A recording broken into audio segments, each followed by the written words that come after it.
Hello and welcome to the very audible stories. In today's videos, it would be a stories about a hidden kindness coming from a mafia bosses whom everyone feared. If you like these videos, please share your thoughts on the comment sections and subscribe to the channel to receive notifications about new videos.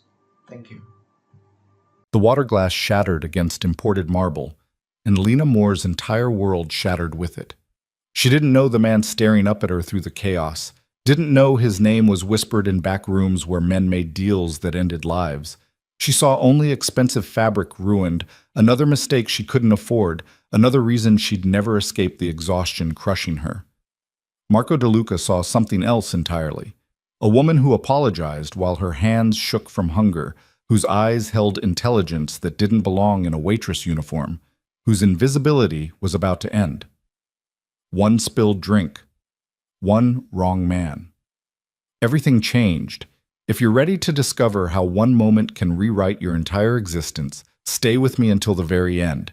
And when you finish this story, hit that like button and comment with your city so I can see how far Lena's journey has traveled across the world. The restaurant smelled like money Lena Moore would never have. She moved through Sapphire's dining room with practiced invisibility, her feet aching in shoes held together with glue and determination, her smile plastered on despite the exhaustion that had seeped into her bones. 26 years old, and she felt ancient. 2 shifts back to back, 6 days a week, and still her bank account hovered dangerously close to zero. The dream of nursing school had faded to a fantasy she barely let herself remember. Table 12 needs water, Marcus, the head waiter, snapped as he passed. And try not to look so miserable. The clients can smell desperation. Lena bit back the response burning on her tongue. She needed this job, needed the tips that sometimes, rarely, made the difference between eating and not eating. So she straightened her shoulders, lifted the crystal pitcher, and wove through tables where people spent more on wine than she made in a month. Table 12 sat in the corner, partially hidden by decorative screens that created an illusion of privacy in the open space. Lena approached with her eyes down, her movements efficient. She'd learned early that wealthy men preferred their service silent and unobtrusive. "Water, sir?" She didn't wait for an answer, already reaching for the glass. Her hands trembled. Low blood sugar, probably. She'd skipped lunch again. And the pitcher tilted too far, too fast. Time slowed as water arced through the air in a perfect, catastrophic curve. It hit the man's shoulder, his chest, spreading across fabric that probably cost more than her rent. The glass slipped from Lena's numb fingers and shattered against the marble floor with a sound like a gunshot. "Oh my God, I'm so sorry, I'm so—" The words tumbled out in a rush as Lena dropped to her knees, reaching for the broken glass with shaking hands. This was it. She'd be fired. Marcus had warned her one more mistake, just one more. Don't. The voice cut through her panic, low and controlled, carrying an authority that made her freeze. A hand appeared in her line of vision, tanned, strong, with a scar across the knuckles that spoke of violence, and grasped her wrist gently but firmly. "You'll cut yourself." Lena looked up, and the apology died on her lips. The man was beautiful in a way that seemed dangerous, all sharp angles and dark eyes that watched her with an intensity that made her breath catch. Black hair swept back from a face that belonged in old paintings of fallen angels, too perfect, too commanding, too aware. He wore his ruined suit like armor, and even soaked with water, he radiated power that made the expensive restaurant feel cheap in comparison. "I'm sorry," Lena whispered, hating how small her voice sounded. "I'll pay for the dry cleaning. You're shaking." He hadn't released her wrist. His thumb pressed against her pulse point, and she knew he could feel how fast her heart was racing. "When did you last eat?" The question caught her off guard. What?" "Eat. Food. When?" Heat flooded Lena's cheeks. "That's none of your business." Something flickered in those dark eyes. Amusement, maybe, or curiosity. "You're about to pass out in the middle of an expensive restaurant. I'm making it my business." "I'm fine." Lena pulled her wrist free and stood, her legs unsteady. The room tilted slightly, but she locked her knees and forced herself still. Please, just let me clean this up and I'll get you. Sit down. I can't. I have other tables. Sit down. Not loud, but absolute. The kind of voice that expected obedience and always received it. Lena found herself sinking into the chair across from him before she'd made the conscious decision to move. Around them, other diners were staring. Marcus appeared at the table's edge, his face flushed with fury. Miss Moore, what the hell do you think you're— I'm having dinner with her. The man's voice cut across Marcus's tirade like a blade. Is that going to be a problem? Marcus's mouth opened and closed soundlessly. Up close, Lena could see the moment he recognized something in the stranger's face.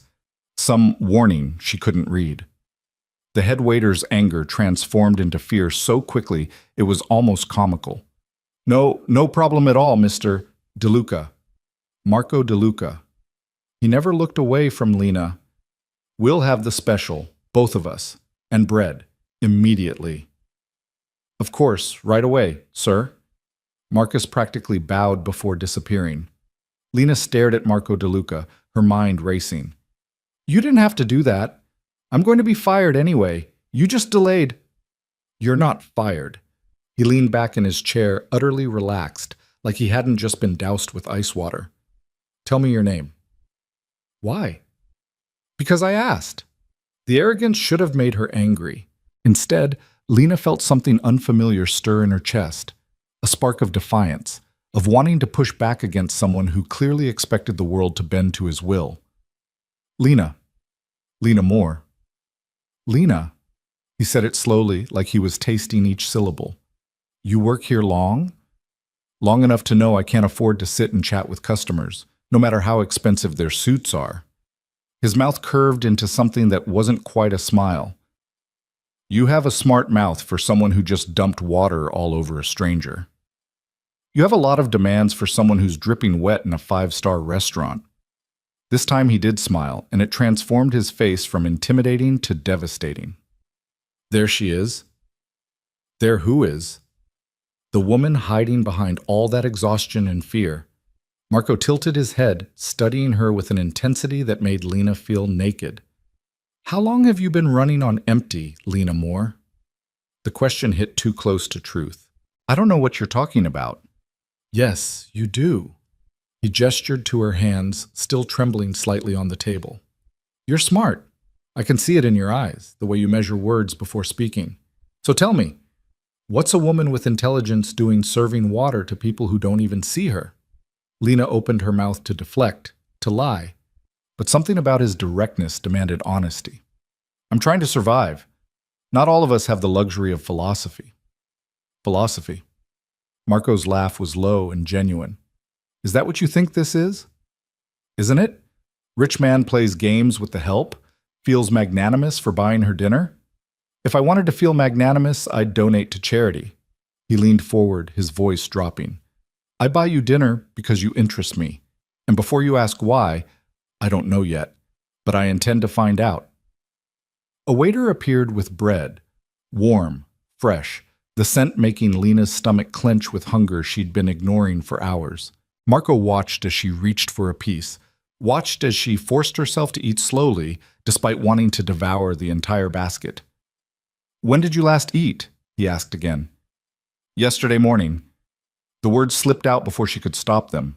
His expression didn't change, but something hardened in his eyes. Why? Because food costs money, and money is something I don't have.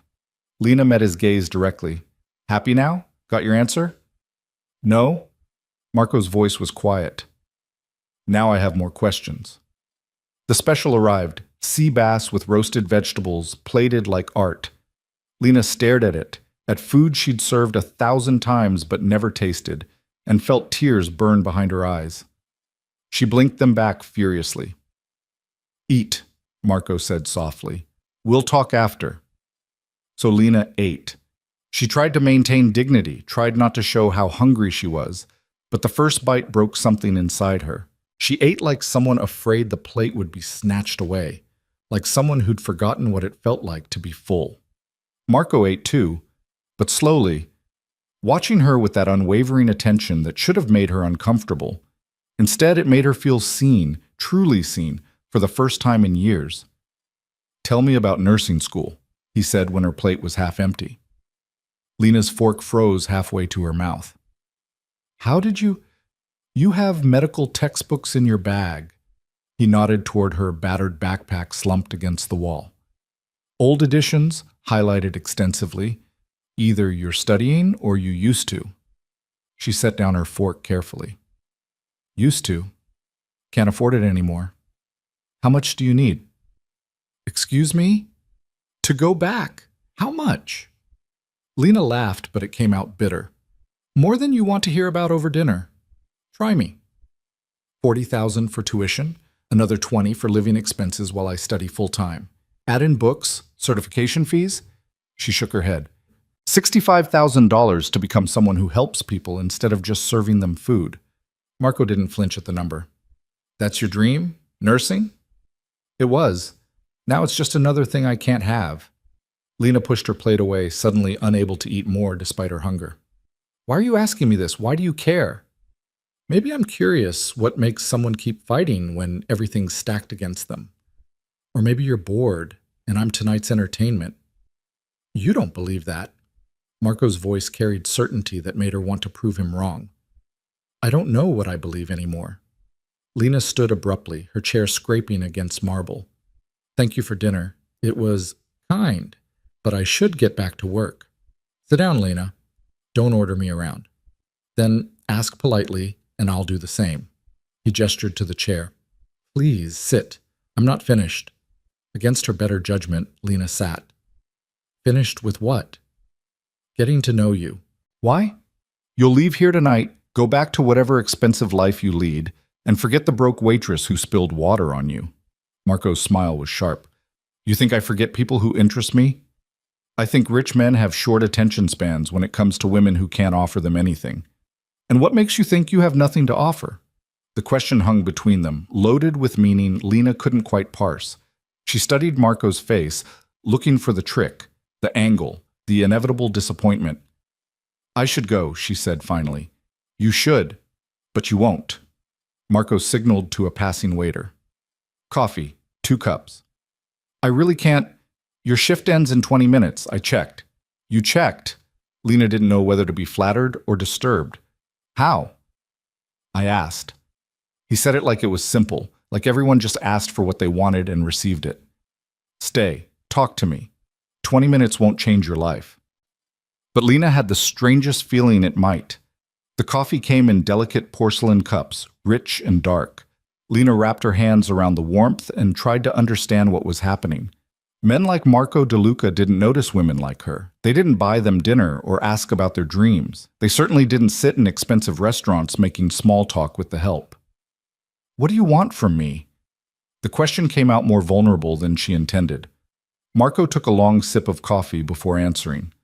"Right now? Just conversation. Tomorrow?" He shrugged. "We'll see." "Tomorrow? Have dinner with me. Somewhere nice. Where you're the guest, not the staff." Lena laughed, but it sounded hollow. "Why would I do that?" "Because you're curious. Because I interest you as much as you interest me. Because you're tired of being invisible and I'm offering to see you." His eyes locked on hers. "Because what do you have to lose?" Everything, Lena thought. Her carefully maintained walls. Her determination to survive alone. Her certainty that needing anyone was weakness. "I don't even know you," she said. "Then let's fix that. One dinner. If you hate it, you never have to see me again." "And if I like it?" Marco's smile was dangerous. "Then we'll have another one." Lena should have said no. Should have recognized the warning signs, the intensity, the presumption, the way he looked at her like she was something precious he intended to possess. But she was so tired of being alone, so exhausted from fighting every single day, and the way he watched her made her feel alive for the first time in years. "One dinner," she heard herself say. "That's all. That's all I'm asking." Marco pulled out his phone. "Your number?" Lena rattled it off, watching as he entered it with quick, efficient movements. Her phone buzzed a moment later, a text from an unknown number containing just an address and a time. "Tomorrow. 8 p.m. Wear whatever makes you feel beautiful. I don't own anything that makes me feel beautiful, Lena admitted. Marco stood, and she realized for the first time how tall he was, how completely he commanded space. He reached into his pocket and pulled out a business card, heavy cardstock, embossed lettering. Go here tomorrow at 2. Tell them Marco sent you. They'll take care of everything. I can't accept. You can. He laid the card on the table between them. Call it compensation for the dry cleaning. Call it whatever you need to call it. But show up tomorrow night, Lena. I want to see you again. Before she could respond, Marco was walking away, moving through the restaurant like he owned it, which, given the way staff practically bowed as he passed, he might. Lena picked up the card. Adriana's boutique. She'd walked past it 100 times, never daring to enter the kind of place where a single dress cost more than her monthly rent. What the hell did you do? Marcus appeared at her elbow, his voice tight with panic. Do you have any idea who that was? Marco DeLuca. He said his name. Marco DeLuca owns half this city. Real estate, shipping, restaurants, including this one. Marcus grabbed her arm. He doesn't have dinner with waitresses, Lena. He doesn't notice staff. But he noticed you. And that's either very good or very, very bad. Lena pulled her arm free. He was just being nice. Men like Marco DeLuca aren't nice. They're interested. And when they're interested, people's lives change. Marcus lowered his voice. Be careful. Whatever he's offering, there's always a price. Later, after her shift ended and she trudged back to her studio apartment in a building that should have been condemned, Lena lay in bed staring at Marco's business card. Marcus's warning echoed in her head, mixing with the memory of dark eyes that saw too much. She should throw the card away. Should block the number. Should recognize danger when it bought her dinner and asked about her dreams. Instead, she set an alarm for 1:30 and told herself she was just curious. One dress. One dinner. One night of feeling like someone worth noticing. What could it hurt? The boutique was nothing like Lena expected. She'd imagined cold, judgmental salespeople who take one look at her discount store jeans and ask her to leave. Instead, a woman with kind eyes and elegant silver hair greeted her the moment she walked through the door. You must be Lena, Marco called ahead. She smiled warmly. I'm Adriana. Come, we have much to do. I don't need anything expensive, Lena started. Just something simple for dinner. Marco was very specific about what he wanted. Adriana guided her toward the back of the store. And what he wants is for you to feel extraordinary. The next 2 hours passed in a blur of fabric and soft lighting. Adriana brought dress after dress, each more beautiful than the last, never once making Lena feel inadequate or out of place. When Lena tried to check price tags, Adriana gently turned them away. This is a gift, she said firmly. Let yourself receive it. The dress they finally chose was midnight blue, simple but elegant, with a neckline that made Lena's modest curves look almost graceful. When she saw herself in the mirror, really saw herself, not the exhausted ghost she'd become, something shifted inside her chest. Beautiful, Adriana murmured. Now shoes. I really can't. You can. Adriana's voice was gentle, but firm. Whatever fear you're carrying, leave it here. Tonight, you're not the girl who serves tables. You're the woman who walks through doors like she belongs there. By the time Lena left the boutique, she carried a garment bag and shoebox that contained more value than everything she owned combined. Adriana had also pressed a small makeup bag into her hands. Just a few basics, nothing you can't learn to use, and made Lena promise to enjoy herself. Back in her apartment, Lena hung the dress carefully and tried not to think about what it meant. Men like Marco didn't spend this kind of money on women they barely knew without expecting something in return. But what did he want? And why her, of all people? Her phone buzzed, a text from Marco's number. Looking forward to tonight. My driver will pick you up at 7:30. I can take the bus, Lena typed back. You could, but you won't. A pause, then another message. Let me do this, Lena. Let me give you one night where you don't have to struggle. Lena stared at the words, at the offer, at the danger wrapped in kindness. She should say no, should establish boundaries, should protect herself from whatever this was becoming. Okay, she typed instead. 7:30. Whooped. The car that arrived was sleek and black, the kind that whispered money so old it didn't need to shout. The driver, older, professional, with eyes that missed nothing, opened the door for her like she was someone important. "Miss Moore? I'm Vincent. Mr. DeLuca asked me to take care of you this evening." Lena slid into leather seats that probably cost more than her annual salary and tried not to feel like an imposter. The dress helped. Adriana's magic with makeup helped more. For the first time in years, Lena looked in the mirror and saw someone worth a second glance. The restaurant Vincent delivered her to wasn't like Sapphire. No bustling dining room or pretentious atmosphere. Instead, a small intimate space with maybe 10 tables, all empty except one. Marco stood when she entered, and the look in his eyes made Lena's breath catch. He wore a suit that fit like it was made for him, which it probably was, but it was the way he watched her cross the room that made her knees weak. Like she was the only person in the world, like she mattered. "You look stunning," he said simply. "The dress is beautiful." Lena smoothed her hands over the fabric nervously. "Thank you for—" "I didn't compliment the dress. I complimented you." Marco pulled out her chair, his hand brushing her lower back for just a moment. "The dress is just fabric. You make it extraordinary." Lena sat because her legs wouldn't hold her anymore. "You rented out an entire restaurant?" "I wanted privacy, to talk to you without interruption." He settled across from her, perfectly relaxed. "Is that all right? It's insane." "Maybe." Marco's smile was slight. "Tell me I'm wrong for wanting you all to myself tonight." A waiter appeared, the only staff member Lena had seen, and poured wine without asking. Marco raised his glass. "To new beginnings, and women brave enough to start them." Lena clinked her glass against his, the crystal ringing soft and clear. The wine was excellent, rich and smooth, nothing like the cheap bottles she occasionally splurged on. "So," she said, trying to find her balance in this surreal situation, "do you always do this? Find struggling waitresses and sweep them off to private dinners?" "Never." Marco's voice was serious. "You're the first person I've noticed in a very long time, Lena. The first person who made me want to look closer." "Why? I'm nobody. Just another broke girl trying to survive in a city that eats people like me alive." "You're wrong." Marco leaned forward. "You're someone who keeps fighting when anyone else would quit. You're someone with dreams beaten down but not dead. You're someone who apologizes while starving rather than ask for help." He paused.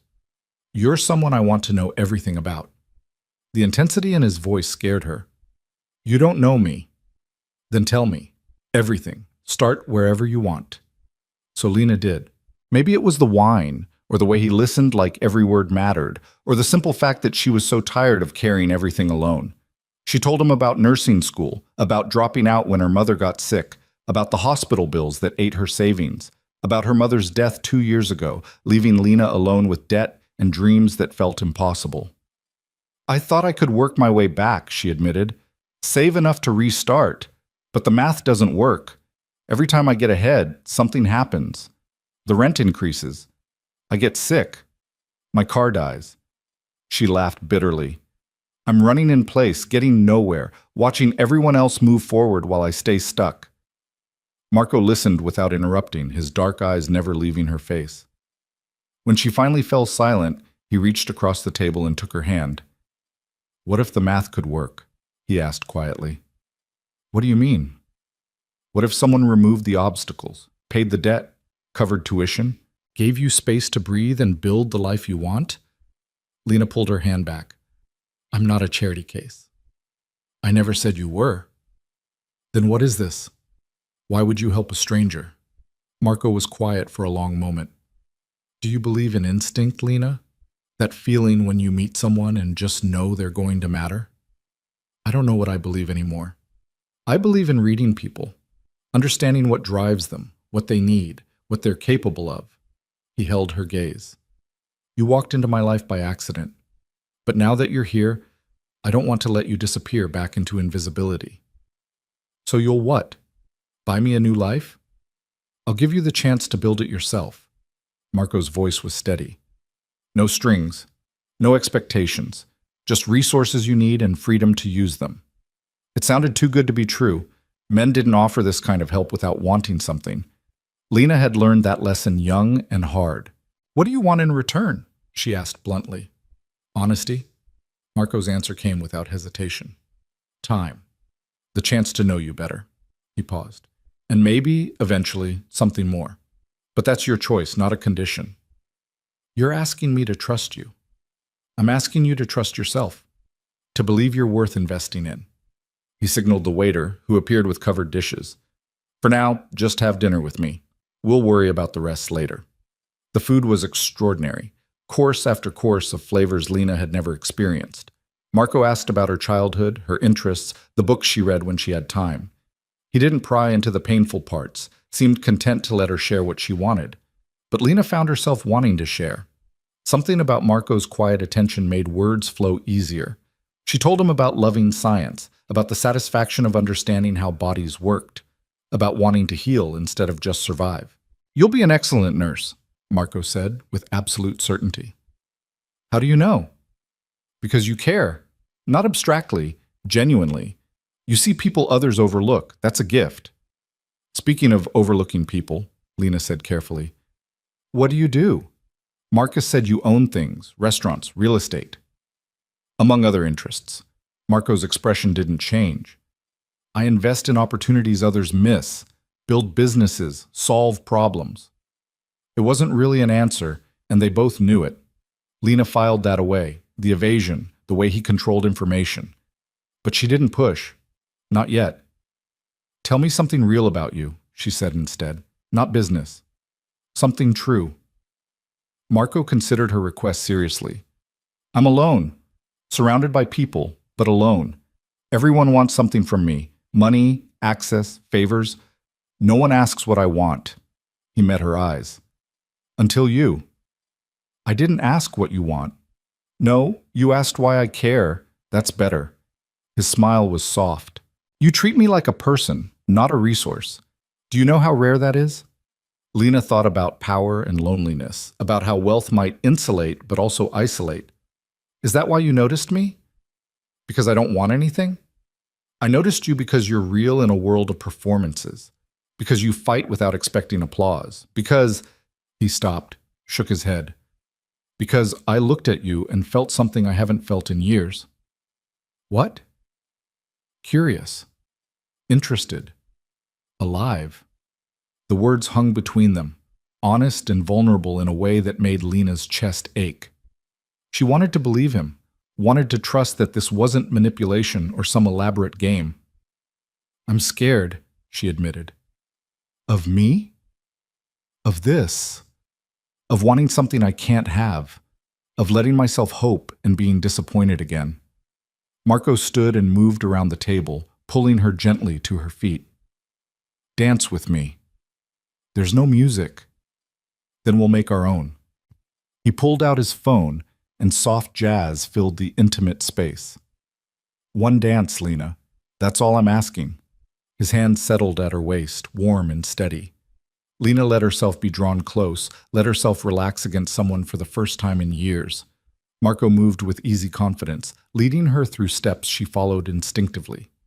I meant what I said, he murmured against her hair. No pressure, no expectations. Just let me help you. Let me be part of your life. See where it goes. Lena pulled back enough to meet his eyes. And if it goes nowhere? Then you'll have your degree and your future, and I'll have the satisfaction of helping someone extraordinary achieve their dreams. His thumb traced her cheekbone gently. But I don't think it'll go nowhere. Why? Because I see how you look at me, like you're afraid to want this but can't help yourself. Marco's voice dropped lower. I'm afraid too, Lena, but I'm more afraid of letting you walk away. The honesty broke something inside her. Lena rose on her toes and kissed him, soft, brief, testing. Marco went very still, then his hand cupped the back of her head and he deepened the kiss with a hunger that made her gasp. When they broke apart, both breathing hard, Lena felt the world shift beneath her feet. Stay, Marco whispered. Not here, not tonight, but in my life. Let me take care of you. I don't need taking care of. Everyone needs someone, Lena, even the strongest fighters. His forehead rested against hers. Let me be yours. She should say no, should recognize this for what it probably was, a wealthy man's fascination with something novel, something that would fade when reality set in, but the way he held her felt real. The way he listened felt genuine, and she was so tired of fighting alone. One condition, Lena said. Name it. Honesty, always. If this changes, if you want out, you tell me. Don't just disappear. I won't disappear. Marco's voice carried absolute conviction. I promise you that. It wasn't enough. Promises were cheap, easily broken. But looking into his eyes, Lena chose to believe, chose to take the risk. Okay, she whispered. Okay. Marco's smile was brilliant, transforming his face from intense to joyful. He kissed her again, slower this time, like he had all the time in the world. And for the first time in years, Lena let herself imagine a future that didn't include constant struggle. Let herself hope for something more than mere survival. She had no idea that choosing Marco DeLuca would change everything, that his help came with shadows she couldn't yet see, that being seen by him meant being drawn into a world where danger and devotion walked hand in hand. But that night, wrapped in his arms with soft music playing, Lena Moore let herself be just a woman. Not broke, not struggling, not invisible, just seen, just wanted, just enough. And it felt like everything. The transformation happened so gradually that Lena didn't notice she was drowning until she was already under. 3 days after that first dinner, an envelope arrived at her apartment. Thick, expensive paper containing a bank card with her name embossed in silver and a handwritten note in Marco's precise script. For immediate needs, we'll discuss the rest over breakfast. My driver will collect you at 9. Lena stared at the card, her hands shaking. She should return it, should maintain boundaries. Instead, she checked the balance on her phone and nearly dropped it when she saw the number. $50,000. More money than she'd seen in her entire life, sitting in an account with her name on it. Her phone rang immediately, as if Marco had been waiting for her to check. It's too much, Lena said without preamble. It's a start. Marco's voice was warm, amused. Good morning, by the way. Marco, I can't accept this. It's yours, no strings, remember? Pay off your debts. Buy groceries. Sleep without worrying about rent. A pause. Let yourself breathe, Lena. That's all I'm asking. Why are you doing this? Because I can. Because you need it. Because watching you struggle when I have the means to help feels wrong. His tone shifted, became softer. And because I want to see what you become when survival isn't consuming all your energy. Lena closed her eyes, fighting tears. I don't know how to accept this. Start with breakfast. Say yes to my driver. We'll figure out the rest together. So she said yes. And then kept saying yes. To breakfast meetings where Marco asked about her dreams and actually listened. To dinners where he introduced her to food and wine in conversation that made her feel intelligent instead of inferior. To quiet evenings in his penthouse where they talked until dawn about everything and nothing. 2 weeks became a month. Marco paid off her debts without fanfare, handed her enrollment papers for nursing school already processed, set up accounts for tuition and living expenses. When Lena protested, he simply said, let me do this. And she found herself unable to refuse. You're avoiding your shift, Marcus cornered her one evening at Sapphire, his expression worried. You've called out 6 times this month. I'm sorry, I've been with him, with Marco DeLuca. Marcus grabbed her arm, his voice urgent. Lena, do you know what people are saying? That you're his new obsession, that he's what? Helping me? Caring about me? Lena pulled free. Why is that so hard for everyone to believe? Because men like Marco don't help people. They use them. Marcus's face was grim. I've worked in his restaurants for 15 years. I've seen what happens to people who get close to him. They disappear, Lena. Or they change into something unrecognizable. You're being dramatic. Am I? Ask yourself why a man with his power and wealth is suddenly so interested in a waitress with nothing to offer. The words stung because they echoed Lena's own fears, the doubts she pushed down every time Marco looked at her like she was precious. Maybe I do have something to offer, she said quietly. Maybe I'm worth more than you think. Marcus's expression softened. I'm not saying you're not worth it. I'm saying be careful. Men like him don't let go easily once they decide they want something. That conversation haunted Lena through her next date with Marco. Dinner at his penthouse, just the two of them and a chef who prepared courses, then disappeared discreetly. Marco had been teaching her about wine, about art, about the world beyond her small experience. Tonight he seemed distracted, tension radiating from him in waves. "Something's wrong," Lena said, setting down her fork. "Talk to me." Marco's smile didn't reach his eyes. "Just business. Nothing you need to worry about." "That's not an answer." Lena reached across the table, covering his hand with hers. "You said honesty, remember? That was my condition." He stared at their joined hands for a long moment before speaking. "There's a situation. Someone challenging my territory. Making threats." His jaw tightened. "It's handled. But it reminded me how dangerous my world can be." "Dangerous how?" "Lena." Marco's voice held warning. "Some things are better left unknown." "Don't do that. Don't shut me out when things get complicated." She squeezed his hand. "You wanted me in your life. That means the real parts too, not just expensive dinners and easy conversation. The real parts might scare you away." "Then give me the chance to decide for myself." Marco was quiet for so long Lena thought he wouldn't answer. When he finally spoke, his voice was carefully controlled. "I'm not just a businessman, Lena. The restaurants, the real estate, those are legitimate. But there are other interests, other operations that exist in spaces the law doesn't reach." "You're saying you're a criminal." "I'm saying I operate in gray areas. I solve problems conventional methods can't touch. I protect what's mine through whatever means necessary." His eyes met hers, unflinching. "Does that change things between us?" It should have. Lena should have been horrified, should have run back to her safe, struggling life. Instead, she thought about how Marco treated her, with respect, genuine interest, care that felt real. She thought about the man who listened when she talked, who wanted to know her thoughts and dreams, who made her feel valued. "I don't know," she admitted. "I need to think about it." "Fair enough." Marco stood, his movements tense. "Vincent can take you home whenever you're ready." "Marco, wait." Lena caught his hand as he turned away. "I'm not running. I just need time to process." His expression softened slightly. "Take all the time you need. But know this, I would never hurt you, Lena. Whatever else I am, whatever I do, you're safe with me. Always."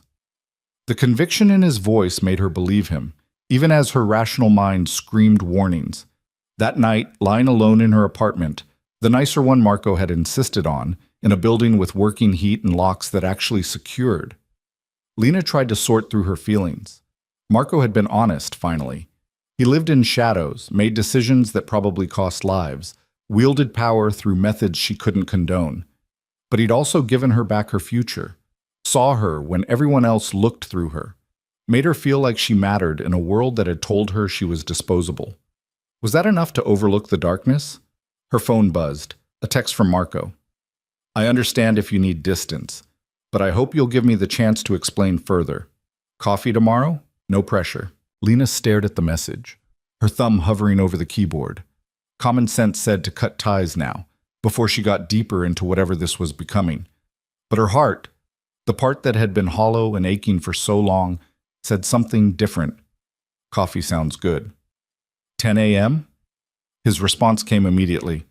"I'll send Vincent." "And Lena? Thank you for not disappearing." The next morning, Vincent drove her to a small cafe far from Marco's usual expensive haunts. Marco sat at a corner table, looking exhausted, his usually perfect appearance slightly disheveled. When he saw her, relief flooded his face. "You came," he said simply. "I said I would." Lena slid into the seat across from him. "I don't break promises."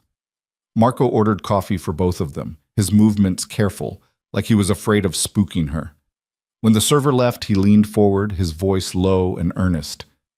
"I want to explain something. What I do, the work that exists outside the law, it's not random violence or senseless crime. I protect businesses from exploitation. I mediate disputes the courts can't touch. I ensure certain rules are followed in a world that operates beyond legal reach." "You're trying to make it sound noble." "I'm trying to make you understand context. I don't hurt innocent people, Lena. I don't traffic in suffering, but I do make hard decisions. I do use force when necessary."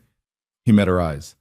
And I won't apologize for that because it's kept me alive and successful in a world that eats the weak. What about the threats you mentioned? The situation you're handling? Marco's expression darkened. A rival organization moved into my territory, started pressuring my businesses, hurting people under my protection. I gave them chances to back down peacefully. They refused. He paused. So I'm removing them permanently. Which means what, exactly? Which means you don't need details. Just know that people who threaten what's mine face consequences. Lena sipped her coffee, processing. Am I yours to protect now? Is that what this is? You've been mine since the moment you spilled water on me and apologized like your life depended on it. Marco's voice was soft but absolute. I just didn't know how deep it would go. That's insane. You can't claim someone after 2 weeks. Then tell me to walk away. Tell me you feel nothing, that this is just charity you're accepting. His hand covered hers on the table. Tell me you don't feel this connection every time we're together. Lena couldn't, because she did feel it. The pull, the certainty, the sense that Marco saw parts of her no one else bothered to look for. It was terrifying and exhilarating and completely overwhelming. I feel it, she whispered, but that doesn't mean I understand it. You don't have to understand everything right now. Just don't disappear on me. Marco's thumb traced circles on her palm. Stay. Keep letting me know you. Let this develop naturally. While you do dangerous things I don't want to know about? While I keep you separate from that world. Protected. Safe. His intensity sharpened. I won't let my business touch you, Lena. That's a promise I can make and keep. But promises, Lena was learning, were only as good as the circumstances that tested them. The first sign something was wrong came 3 days later. Lena was walking home from her first week of nursing classes, finally, actually studying again, her mind alive with information, when she noticed the car. Black sedan, tinted windows, following her for 3 blocks. She ducked into a crowded coffee shop and called Marco immediately. Someone's following me, she said without preamble, her voice shaking. Where are you? Marco's tone went cold and sharp. Lena gave him the address. Marco, who would not? Stay inside. Don't leave until Vincent arrives. He's 5 minutes away. You're scaring me. Good. Fear keeps you careful. A pause, then softer. You're safe, Lena. I won't let anyone touch you. Vincent arrived in 4 minutes, moving through the cafe with quick efficiency. He escorted Lena to the car, his eyes scanning constantly, his body positioned between her and potential threats. Mr. DeLuca's penthouse, he said shortly. He's waiting. Marco met them at his private elevator, pulling Lena into his arms the moment she stepped out. She felt him trembling, actual fear radiating through his controlled exterior. I'm okay, she said against his chest. Nothing happened. But it could have. Marco pulled back, his hands framing her face. This is exactly what I was trying to prevent. My world bleeding into yours. Whose car was it? The people I'm removing, making a point that they can reach you if they want. His expression was murderous. They just signed their death warrant. Lena should have been horrified, should have recognized the casual talk of killing as the red flag it was. Instead, she felt strangely calm, like some part of her had been waiting for this, the moment reality crashed through the fantasy. What happens now, she asked. Now you stay here. With me, where I can protect you properly. I can't just move in with you. Why not? Marco's voice was reasonable, like he was discussing dinner plans instead of her entire life. You have classes nearby. Everything you need is here, and you're safe within these walls. Because it's crazy. We barely know each other. We know enough. His hands slid down to her shoulders. And unless you have a better solution for keeping you alive while I handle this situation, I'm not giving you a choice. The arrogance should have made her angry. Instead, Lena felt something else, a dark thrill at being claimed so completely, at mattering enough that Marco would demand instead of ask. How long? She asked quietly. A week? Maybe less? Just until the threat is eliminated. And then? Then you decide. Stay or go back to your apartment. But for now, humor me. Marco's voice softened. Please, Lena, let me know you're safe. So she stayed. And the week Marco promised stretched into 10 days of living in luxury she'd never imagined, of coming home from classes to find him waiting, of dinners where they talked about her studies and carefully avoided discussing what he did during the days. "Tell me about your patients," Marco said one evening, both of them curled on his massive couch with wine and the city lights spread below. "The people you'll help when you finish school." Lena described the clinical rotation she was learning about, the cases that fascinated her, the satisfaction of understanding how to heal. Marco listened with complete attention, asking intelligent questions, genuinely interested. "You're going to be extraordinary at this," he said. "You have the mind for it, the compassion." "How do you know?" "Because I see how you analyze problems, how you care about outcomes beyond yourself." He brushed hair from her face. "You're wasted serving tables, Lena. You were always meant for more. Is that why you noticed me?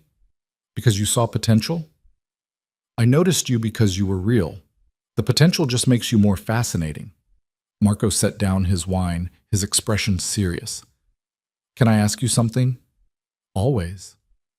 "Are you happy? Here, with me, living this strange temporary life?" Lena considered the question honestly. "I don't know if happy is the right word. I'm confused, overwhelmed, constantly wondering when the other shoe will drop." She met his eyes. "But I'm also more alive than I've been in years. So maybe that's its own kind of happy." "What would make you fully happy?" "Understanding what this is, what we are." She gestured between them. "You take care of me, protect me, give me everything I need, but you never ask for anything in return." "I ask for your time, your company, your trust." "That's not enough for most men." Marco's smile was slight, dangerous. "I'm not most men. And when I want more from you, Lena, you'll know. There won't be any confusion." The promise in his voice made heat pool in her stomach. They'd been careful, Marco especially, physical affection, but never pushing beyond kisses, like he was determined to prove this wasn't just about sex. "What if I want more now?" Lena asked, surprising herself with her boldness. Marco went very still. "You need to be sure. Because once we cross that line, I won't be able to pretend this is casual. I won't be able to let you go easily." "Who said anything about casual?" Lena moved closer, her hand on his chest, feeling his heart race. "Who said anything about letting go?" He kissed her then, deep and claiming, like he'd been holding back for weeks, and finally let himself feel everything. Lena melted into him, into the heat and certainty, into the terrifying knowledge that she was falling for a man who lived in shadows and offered no promises of light. Marco pulled back, breathing hard. "Upstairs, now, before I lose what's left of my control." They barely made it to his bedroom before clothes started disappearing. Marco was reverent and demanding by turns, learning her body like it was sacred text, making her feel worshipped and possessed in equal measure. When they finally came together, Lena felt something shift fundamentally, like she'd crossed an invisible line into territory she couldn't retreat from. Afterward, Marco held her close, his fingers tracing patterns on her skin. "Mine," he whispered against her hair. "Say it." Lena should have resisted the possessiveness, should have maintained independence. Instead, she breathed, "Yours," and felt the truth of it settle into her bones. The next morning, she woke to an empty bed and voices drifting from Marco's office. She pulled on his shirt and padded quietly down the hall, not meaning to eavesdrop, but unable to help overhearing. "Finished, all of them." A man's voice, unfamiliar, cold. "Clean, no witnesses." "Good." Marco's tone was flat, businesslike. "And the message?" "Clear. No one threatens what's yours and lives." Lena's stomach turned. She backed away silently, returning to the bedroom with her mind racing. Marco had killed people, had them killed, because they'd threatened her, because she mattered to him enough to destroy anyone who posed a risk. She should have been horrified, should have packed and run. Instead, she felt something darker, a savage satisfaction that someone finally valued her enough to fight for her, to eliminate threats without hesitation. What did that say about her? About who she was becoming? Marco found her 20 minutes later, showered and dressed for the day, his expression carefully neutral. "You heard," he said. Not a question. "Yes." "And?" Lena met his eyes directly. How many people died because of me? Does it matter? Yes. Marco considered her for a long moment. For the leadership of the organization that threatened you, quick, clean, they didn't suffer. That's supposed to make it better?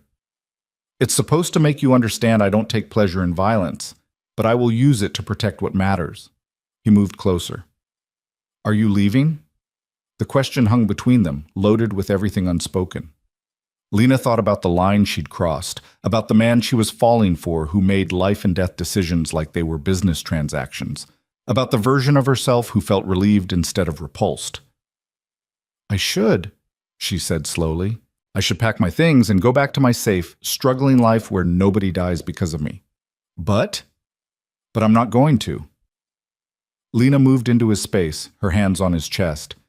Because you're right, they threatened me and they faced consequences. In your world, that's justice. It's the only justice that matters.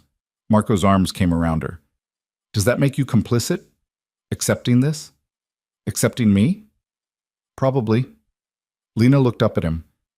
Am I broken for not caring more? You're human. You're safe. That's all that matters to me. The next week passed in strange normalcy. Lena attended classes, studied in Marco's penthouse, fell asleep in his arms every night. They didn't discuss the deaths, didn't acknowledge the darkness hovering at the edges of their relationship.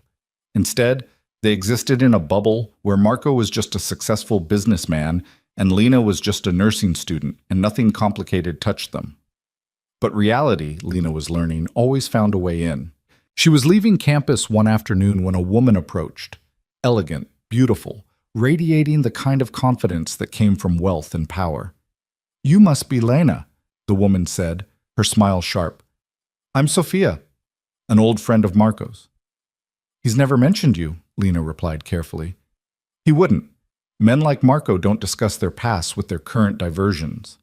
Sophia's eyes were cold despite her smile. Walk with me? I think we should talk. Every instinct screamed danger, but Lena found herself falling into step beside Sophia, curiosity overriding caution. Marco has a type, Sophia said conversationally. Beautiful women in difficult circumstances. He rescues them, transforms them, makes them dependent. Then, when the novelty fades, he moves on. That's not what this is, isn't it?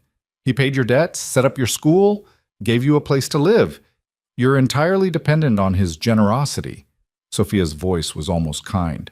What happens when he gets bored, Lena? When the next struggling woman catches his eye. He's not like that. They all are, darling. Powerful men collect beautiful broken things. You're just the latest addition to his collection. The words wormed into Lena's brain, feeding doubts she'd been suppressing. Was she just a project to Marco, a charity case he'd gotten attached to temporarily? I need to go, Lena said abruptly. Think about what I said, and ask yourself, does he love you, or does he love the idea of saving you? Sophia's smile widened. There's a difference, you know. Lena practically ran back to Marco's building, her mind churning. Vincent met her in the lobby, his expression concerned. Miss Moore, are you all right? Is Marco home? In his office, but he's in a meeting. Lena pushed past him, taking the private elevator up. She burst into Marco's penthouse and straight into his office, where he sat with two severe-looking men reviewing documents. Marco stood immediately, dismissing his associates with a gesture. Lena? What's wrong? Who's Sophia? His expression shuddered. Where did you hear that name? She approached me, told me I'm just your latest project, that you have a pattern of rescuing broken women, then discarding them. Lena's voice shook. Is it true? Marco was quiet for too long. When he spoke, his voice was careful. Sophia is my ex-wife. We divorced 4 years ago, badly. You were married? Lena felt the ground shift. You never mentioned, because it's not relevant to us. She said, I'm just like the others, that you'll get bored and move on. She's trying to hurt you, to drive a wedge between us. Marco moved closer. Don't let her. Then tell me she's wrong. Tell me there weren't others like me. The pause was damning. There were two, Marco admitted finally. women I helped, women I cared about. But it ended because they couldn't accept my world, not because I lost interest. How do I know I'm not just the same pattern repeating? Because what I feel for you is different, deeper, more real than anything I've experienced. Marco cupped her face. I love you, Lena, completely, irrevocably. That's not a pattern, it's a fact. The words should have fixed everything. Instead, they terrified her. Because love in Marco's world came with blood on its edges, with possessiveness that bordered on obsession, with a future she couldn't quite envision. I need time, Lena whispered, to think, to figure out if I can really do this. Pain flashed across Marco's face, quickly controlled. How much time? I don't know. Maybe I should stay at my apartment for a few days, get some space. Space from me? Or from what I am? Both, neither. I don't know, Marco. I just feel like I'm drowning and I need to remember how to breathe on my own. He released her slowly, like it physically hurt to let go. Okay, take your space. But Lena? His voice dropped to something almost pleading. Don't let Sophia poison what we have. Don't let fear destroy something real. Lena packed a bag with trembling hands while Marco watched from the doorway, silent and tense. Vincent drove her to her apartment without comment, though she saw worry in his eyes. Alone in her small space, the one Marco paid for, she remembered bitterly, Lena tried to sort through everything. She loved him. That was the terrifying truth she'd been avoiding. Loved a man who killed without hesitation, who claimed her like property, who built her entire life around his protection. Was that enough? Could love survive in darkness? Or was Sophia right? Was she just another project destined to fail when reality became too heavy? Her phone buzzed constantly. Texts from Marco. I'm here when you're ready. I love you. Please don't disappear on me. Lena didn't respond. Couldn't find words that expressed the confusion tearing her apart. 3 days passed. 3 days of attending classes and pretending everything was normal while her heart ached. 3 days of missing Marco so intensely it felt physical. On the fourth morning, Lena woke to pounding on her door. She opened it to find a woman she'd never seen, young, terrified, covered in bruises. Please, the woman gasped. You're Lena, right? Marco's Lena? I need help. They're going to kill me. And just like that, Lena's attempt at space shattered completely. Because Marco's world wasn't something she could step away from. Not anymore. Not when it was already wrapped around her life, demanding choices she wasn't ready to make. Lena pulled the terrified woman inside and locked the door, her nursing training kicking in automatically as she assessed the injuries. Fresh bruises mottled the woman's arms and face, and she favored her left side like ribs might be cracked. Sit down, Lena said firmly, guiding her to the couch. What's your name? Riley. The woman's voice shook. Riley Chen. I worked for the Castellano family, but I saw something I shouldn't have, and now they want me dead. The Castellano family? Lena grabbed ice from the freezer, wrapping it in a towel. I don't know who that is. They're rivals of Marco's. When his men took out their leadership, everything went chaotic. People are scrambling for power, making moves, eliminating loose ends. Riley pressed the ice to her swollen cheek. I'm a loose end, but I heard Marco protects people, that if you're under his care, you're untouchable. Please, you have to help me. Lena's mind raced. 3 days. She'd had 3 days of space, 3 days of pretending she could step away from Marco's world, and now it was literally on her doorstep demanding she choose. How did you find me? Everyone knows about you. Marco DeLuca's woman, the one he went to war for. Riley's eyes were desperate. If you call him, if you ask him to help me, he will. Please. They'll kill me before morning. Lena looked at this broken, terrified woman and saw herself 6 weeks ago, desperate, alone, with nowhere to turn. The difference was Marco had chosen to help her without being asked. Could she do less for someone literally begging for safety? She picked up her phone, her hand steady despite her racing heart. Marco answered before the first ring finished. Lena. His voice was rough, like he hadn't slept. Are you... I need your help. There's a woman here, Riley Chen. She says people are trying to kill her. She says you can protect her. Silence. Then Marco's tone shifted to pure business. Don't open the door for anyone. I'm sending Vincent and a security team. 5 minutes. Marco, wait. Is this real? Is she really in danger? If she's connected to the Castellanos, yes. They're cleaning house after we removed their structure. A pause. You did the right thing calling me. I didn't know what else to do. You trusted me. That's enough. His voice softened slightly. Are you okay?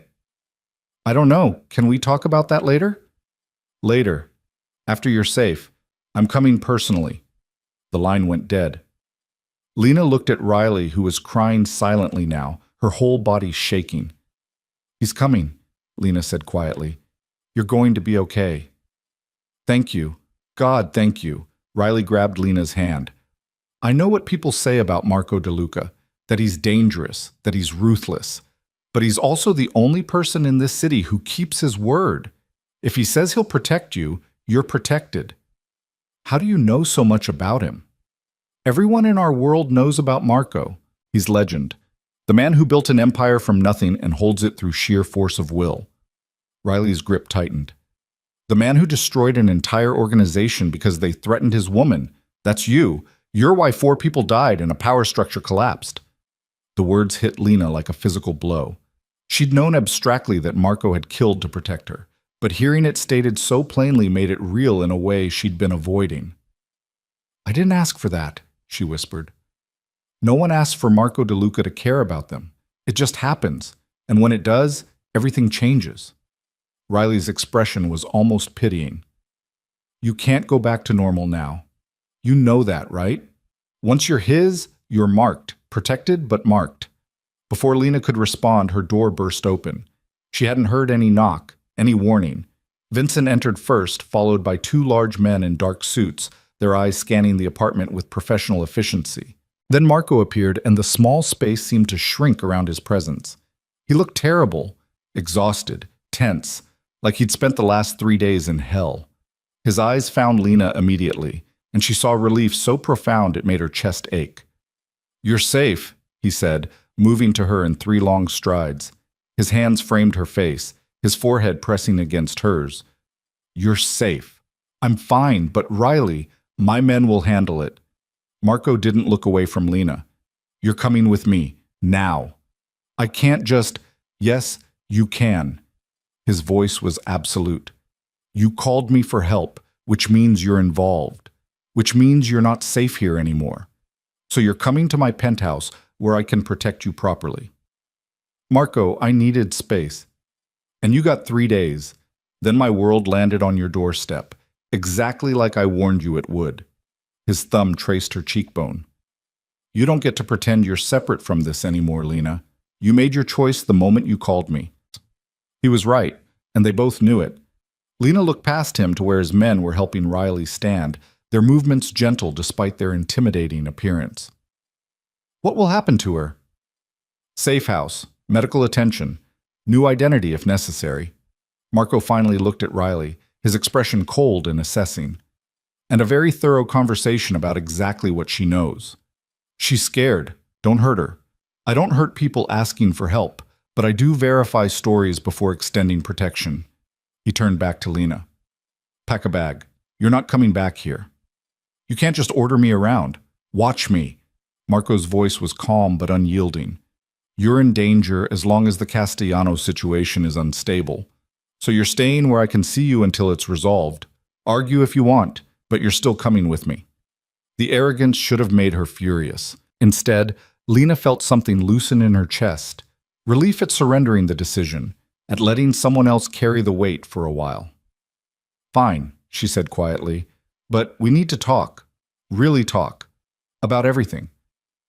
After you're safe, after Riley's situation is handled, after I know every potential threat is eliminated. Marco's jaw was tight. Then we'll talk about whatever you need. Lena packed quickly while Marco watched from the doorway, his presence both comforting and overwhelming. When she finished, he took her bag and guided her toward the door with a hand at her lower back. Vincent, take Riley to the safe house on 5th. Full security detail. No one in or out without my authorization. Marco's voice carried absolute authority. And find out everything she knows about Castellano operations. I want names, locations, every detail. Yes, sir. Vincent moved efficiently, and Riley threw Lena a grateful look as she was escorted out. The drive to Marco's penthouse was silent, tension thick between them. Lena stared out the window, processing everything that had happened in the last hour. She'd tried to step away, tried to find space and clarity, and instead got pulled deeper into Marco's world. In the elevator up to his penthouse, Marco finally spoke. You scared me. I called you as soon as, not tonight. 3 days of silence, Lena. 3 days of not knowing if you were done with me. His voice was raw. Do you have any idea what that did to me? I needed to think. And? What did you decide? Marco's eyes were intense, almost desperate. Before Riley showed up and forced your hand, what conclusion did you reach? Lena met his gaze directly. That I'm in love with you. That it terrifies me. That I don't know how to reconcile who you are with what I believe about right and wrong. But you called me anyway. When you needed help, I was the one you trusted. You were the only one who could help. No. Marco moved closer, crowding her in the small elevator. You could have called the police, could have turned Riley away, could have handled it a dozen different ways that didn't involve me. But you called me because some part of you knows where you belong. The elevator doors opened before Lena could respond. Marco's penthouse was exactly as she remembered, luxurious, expensive, beautiful. But now it felt different, less like a fantasy and more like a cage she was choosing to enter. Marco set down her bag and poured them both whiskey without asking. He handed her a glass, his movements controlled despite the tension radiating from him. You wanted to talk, he said. So talk. Ask me anything. Lena took a long drink, letting the burn steady her. Sophia said, I'm just a pattern, that you rescue broken women and discard them when the novelty fades. Tell me she's wrong. She's wrong about her conclusion, even if the facts are accurate. Marco sat across from her, his expression open in a way she'd rarely seen. I did help 2 women before you, women in bad situations who needed resources and protection. I cared about them, maybe even loved them in my way, but they couldn't accept what I am. When they learned the truth about my business, they left. I didn't discard them. They chose to go. And you just let them? I don't keep people who don't want to be kept. His eyes held hers. But you're different, Lena. What I feel for you isn't rescue instinct or savior complex. It's deeper, more consuming. You challenge me. You see my darkness and don't immediately run. You called me when you needed help instead of trying to handle everything alone.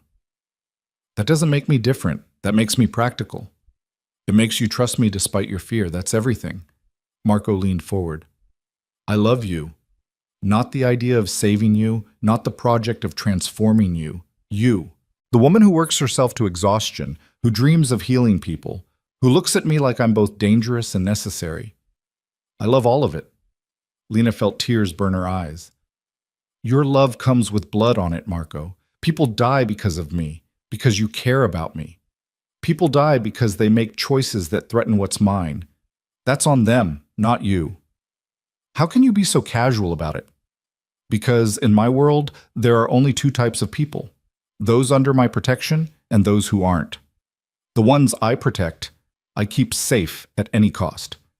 Everyone else is subject to the same rules they've chosen to live by. Marco's voice was steady, certain. You're under my protection, Lena. That means anyone who threatens you faces consequences. I won't apologize for that. You're asking me to accept that loving you means accepting violence. I'm asking you to accept that I will always protect you, even when the methods are ugly. Can you live with that? Lena stared into her whiskey, watching the amber liquid catch the light. Could she? Could she build a life with a man who solved problems with force, who operated outside the law, who saw killing as a reasonable business decision? I don't know, she admitted, but I know I can't walk away. I tried, Marco. I spent 3 days trying to convince myself I could go back to my safe, struggling life. And I couldn't, because that life doesn't exist anymore. You've changed everything. Is that a bad thing? It's terrifying. You've given me everything I needed: school, security, purpose. But you've also made me dependent. What happens if this ends? If you decide I'm not worth the complication? Marco stood abruptly, his control visibly fraying. You think I'd invest this much, emotionally, financially, and every way that matters, just to walk away? You think protecting you from threats, killing for you, reorganizing my life around you is something I do casually? I think powerful men get bored. I'm not bored. I'm obsessed. He pulled her to her feet, his hands gripping her arms. I think about you constantly. Wonder what you're doing, if you're happy, if you need anything. I've restructured business meetings so I can have dinner with you. I've turned down opportunities because they'd take me away from the city where you are. This isn't a phase, Lena. This is my life now. You're my life now. The intensity in his voice, in his eyes, should have scared her. Instead, Lena felt something settle into place, a certainty she'd been fighting. I love you, she whispered, even though it's insane, even though you're dangerous and possessive and you solve problems by eliminating people. I love you. Marco's kiss was desperate, claiming, like he'd been holding back for days and finally let himself feel everything. Lena kissed him back with equal intensity, pouring 3 days of confusion and fear and longing into the connection. When they broke apart, both breathing hard, Marco rested his forehead against hers. Stay, he said quietly. Not because you're in danger or because you need protection. Stay because you want this. Want me. Want us. I do want this. But Marco, I need honesty, complete honesty. No more secrets about your business or your past or the things you do. Some things are better left unknown, for your safety and your peace of mind. No. Lena pulled back enough to meet his eyes. If I'm going to be part of your life, really part of it, I need to know what that means. All of it.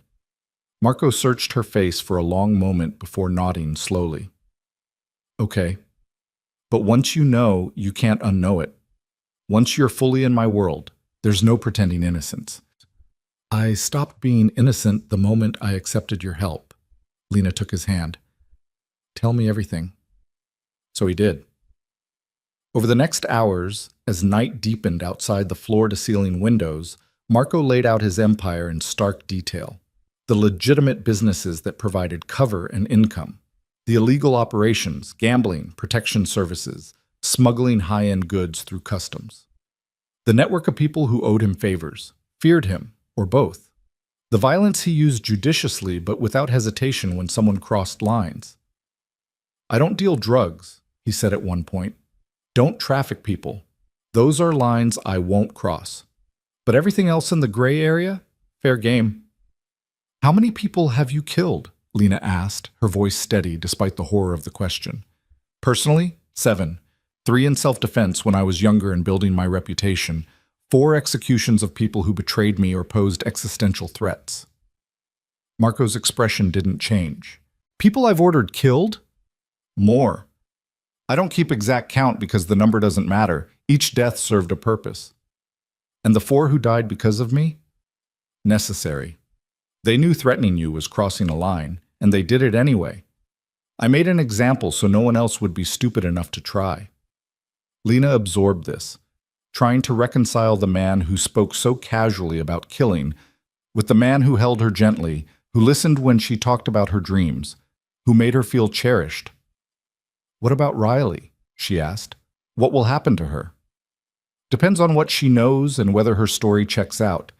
If she's genuinely in danger and her information is valuable, I'll protect her. New identity, relocation, a clean start. Marco's tone was businesslike. If she's lying or trying to infiltrate my organization, she'll disappear quietly. You'd kill her? I'd eliminate a threat. There's a difference. Not really. Yes, really. Marco's voice was firm. Threats to my organization threaten everyone under my protection, including you. I won't risk your safety for misplaced mercy. The conversation should have sent Lena running, should have confirmed every fear about who Marco was and what loving him meant. Instead, she felt strangely calm. This was reality. This was the man she'd chosen, and knowing the full truth somehow made it easier to accept. I have conditions, she said finally. Name them. You don't lie to me, ever. I'd rather know ugly truth than live with comfortable lies. Agreed. You don't involve me directly in your business. I don't want to know operational details or meet your associates or participate in decisions. I can do that, but you'll still be protected, which means security details and restrictions on your movements during dangerous periods. I can live with that. Lena took a breath. And you let me keep something separate. My nursing career, when I have it, stays clean. You don't use your influence to get me jobs or manipulate my success. Marco hesitated. I can't promise not to smooth obstacles. If someone threatens your career, I'll handle it. Handling obstacles isn't the same as building my career for me. Fair. He nodded.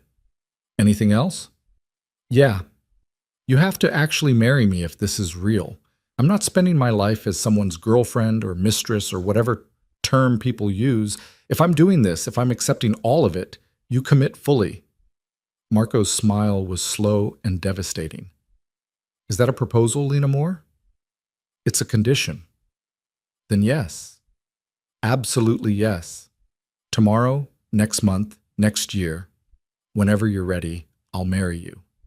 His voice dropped. I'll give you everything, Lena. My name, my protection, my entire world. Just stay. I'm staying. Lena moved into his arms, letting herself be held. I'm terrified and probably making a huge mistake. But I'm staying. Not a mistake. Marco's arms tightened around her. The best decision either of us ever made. They stood like that for a long time, the city lights glittering below, the weight of their choices settling around them. Lena had crossed a line tonight, had chosen darkness willingly, with open eyes. There was no going back now.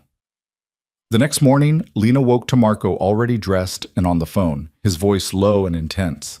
She watched him pace, noting the tension in his shoulders, and knew instinctively that something had changed. When he ended the call, his expression was grim. Riley's story checks out. She witnessed a murder, internal Castellano business, and they're hunting her aggressively. So you'll protect her? I am protecting her, but there's a complication. Marco sat on the edge of the bed. The information she has could destabilize what's left of Castellano operations completely. If I use it, I could absorb their territory and eliminate a rival permanently. But it would also put a target on her back for life. What does Riley want? She wants to disappear. New identity, new city, money to start over, in exchange for everything she knows. That seems fair. It is. But it also means acting on her information, which means more violence, more deaths, a full territorial war. Lena processed this carefully. Is that something you want? More territory? Want? No. War is expensive and unpredictable, but strategically, eliminating the Castellanos permanently would secure my position for years, consolidate power, remove threats. Marco's eyes met hers. It would also make you safer in the long run. No rival organization means no one with resources to come after you. You're asking my opinion on whether to start a war. I'm telling you the factors I'm considering. The decision is mine, but the consequences affect you. You deserve to know what's coming. Lena thought about Riley, about all the other people caught in the crossfire of powerful men making strategic decisions. Thought about the version of herself from 2 months ago who would have been horrified by this conversation. If you're going to do it anyway, do it fast, she said quietly. End it quickly so fewer people get hurt in the crossfire. Marco's expression was unreadable. That's your advice? End it quickly? You're going to protect Riley regardless. You're going to use her information because not using it would be stupid strategically, and you're going to make me safer however you can because that's who you are. Lena held his gaze. So yes, if war is coming, make it swift, minimize the damage, win decisively. He kissed her then, hard and deep, like her acceptance meant everything. You understand me, he said against her lips. You actually understand how I think. I'm learning. Doesn't mean I like it. You don't have to like it, just accept it.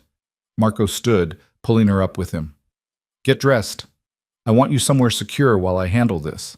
Vincent will take you to a private location outside the city. I have classes. That can wait. Your safety can't.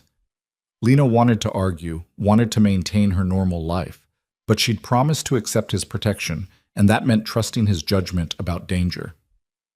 How long? A week. Maybe less if things go smoothly. Marco cupped her face. I need to know you're safe so I can focus completely on ending this. So Lena let herself be taken to a house in the mountains. Beautiful, isolated, heavily guarded. She spent 5 days studying nursing materials, taking long walks under watchful eyes, and trying not to think about what Marco was doing back in the city.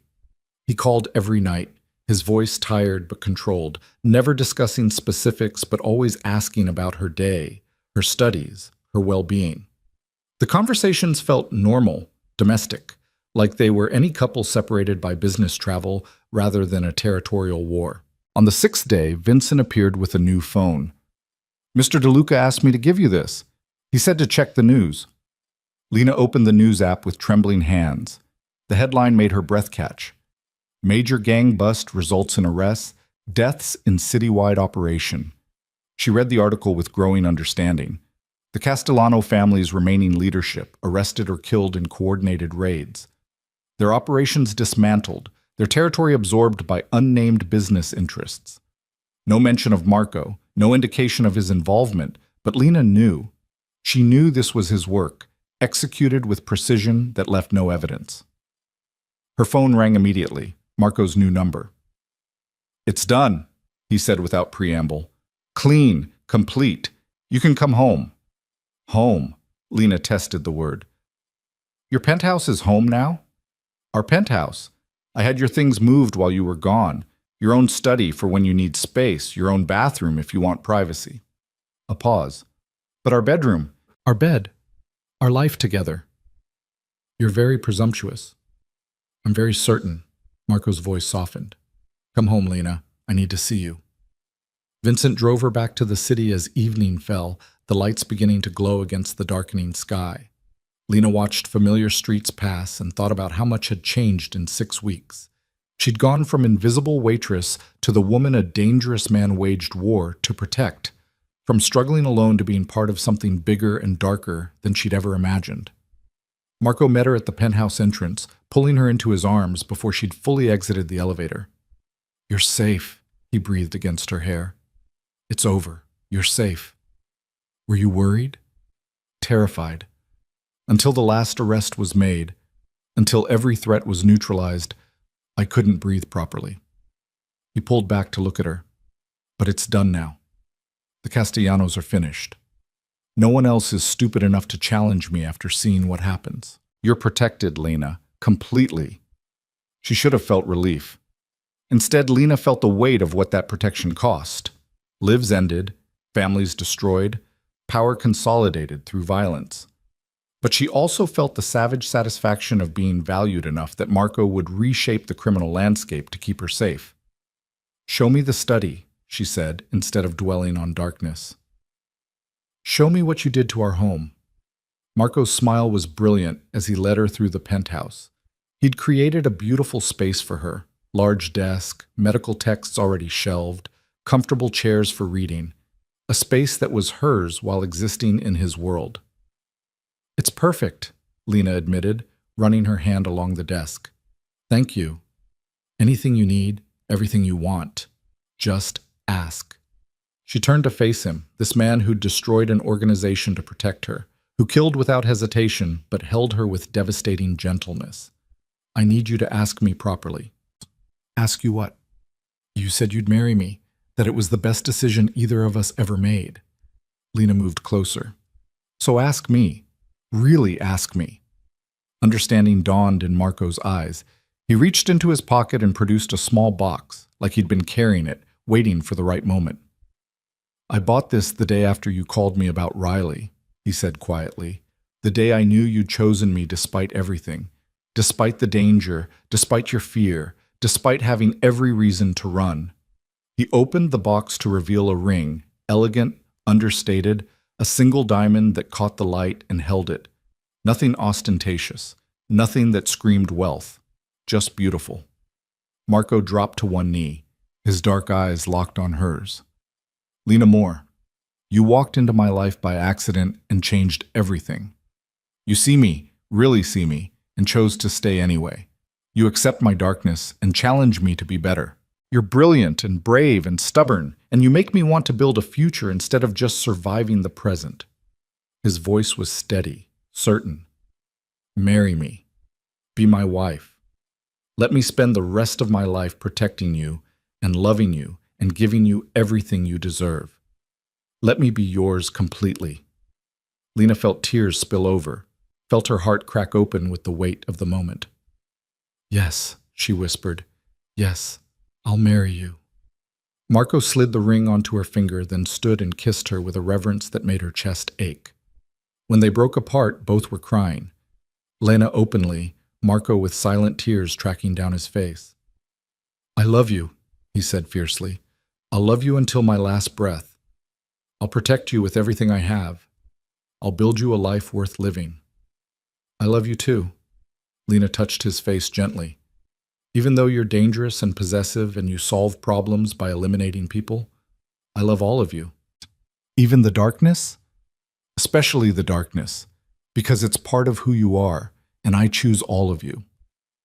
They stood like that as night claimed the city, two people bound by love and violence and choices that couldn't be undone. Lena had crossed every line she'd sworn she wouldn't, had accepted a life built on foundations most people would condemn, had chosen a man who would burn the world to keep her safe, and she didn't regret any of it. The investigation started 3 weeks after Marco's proposal, just when Lena had begun to believe they might actually have peace. She was leaving her anatomy lecture when two men in suits approached, their badges glinting in the afternoon sun. Federal agents. Lena's stomach dropped even before they spoke. Miss Moore, we'd like to ask you a few questions about Marco DeLuca. Every instinct screamed to refuse, to call Marco immediately, to protect him the way he'd protected her. But Lena forced herself to stay calm, to channel the composure she'd been learning in his world. I don't answer questions without my lawyer present, she said evenly. The older agent, gray hair, tired eyes, smiled slightly. Smart. DeLuca teach you that? Common sense taught me that. Am I being detained? Not yet.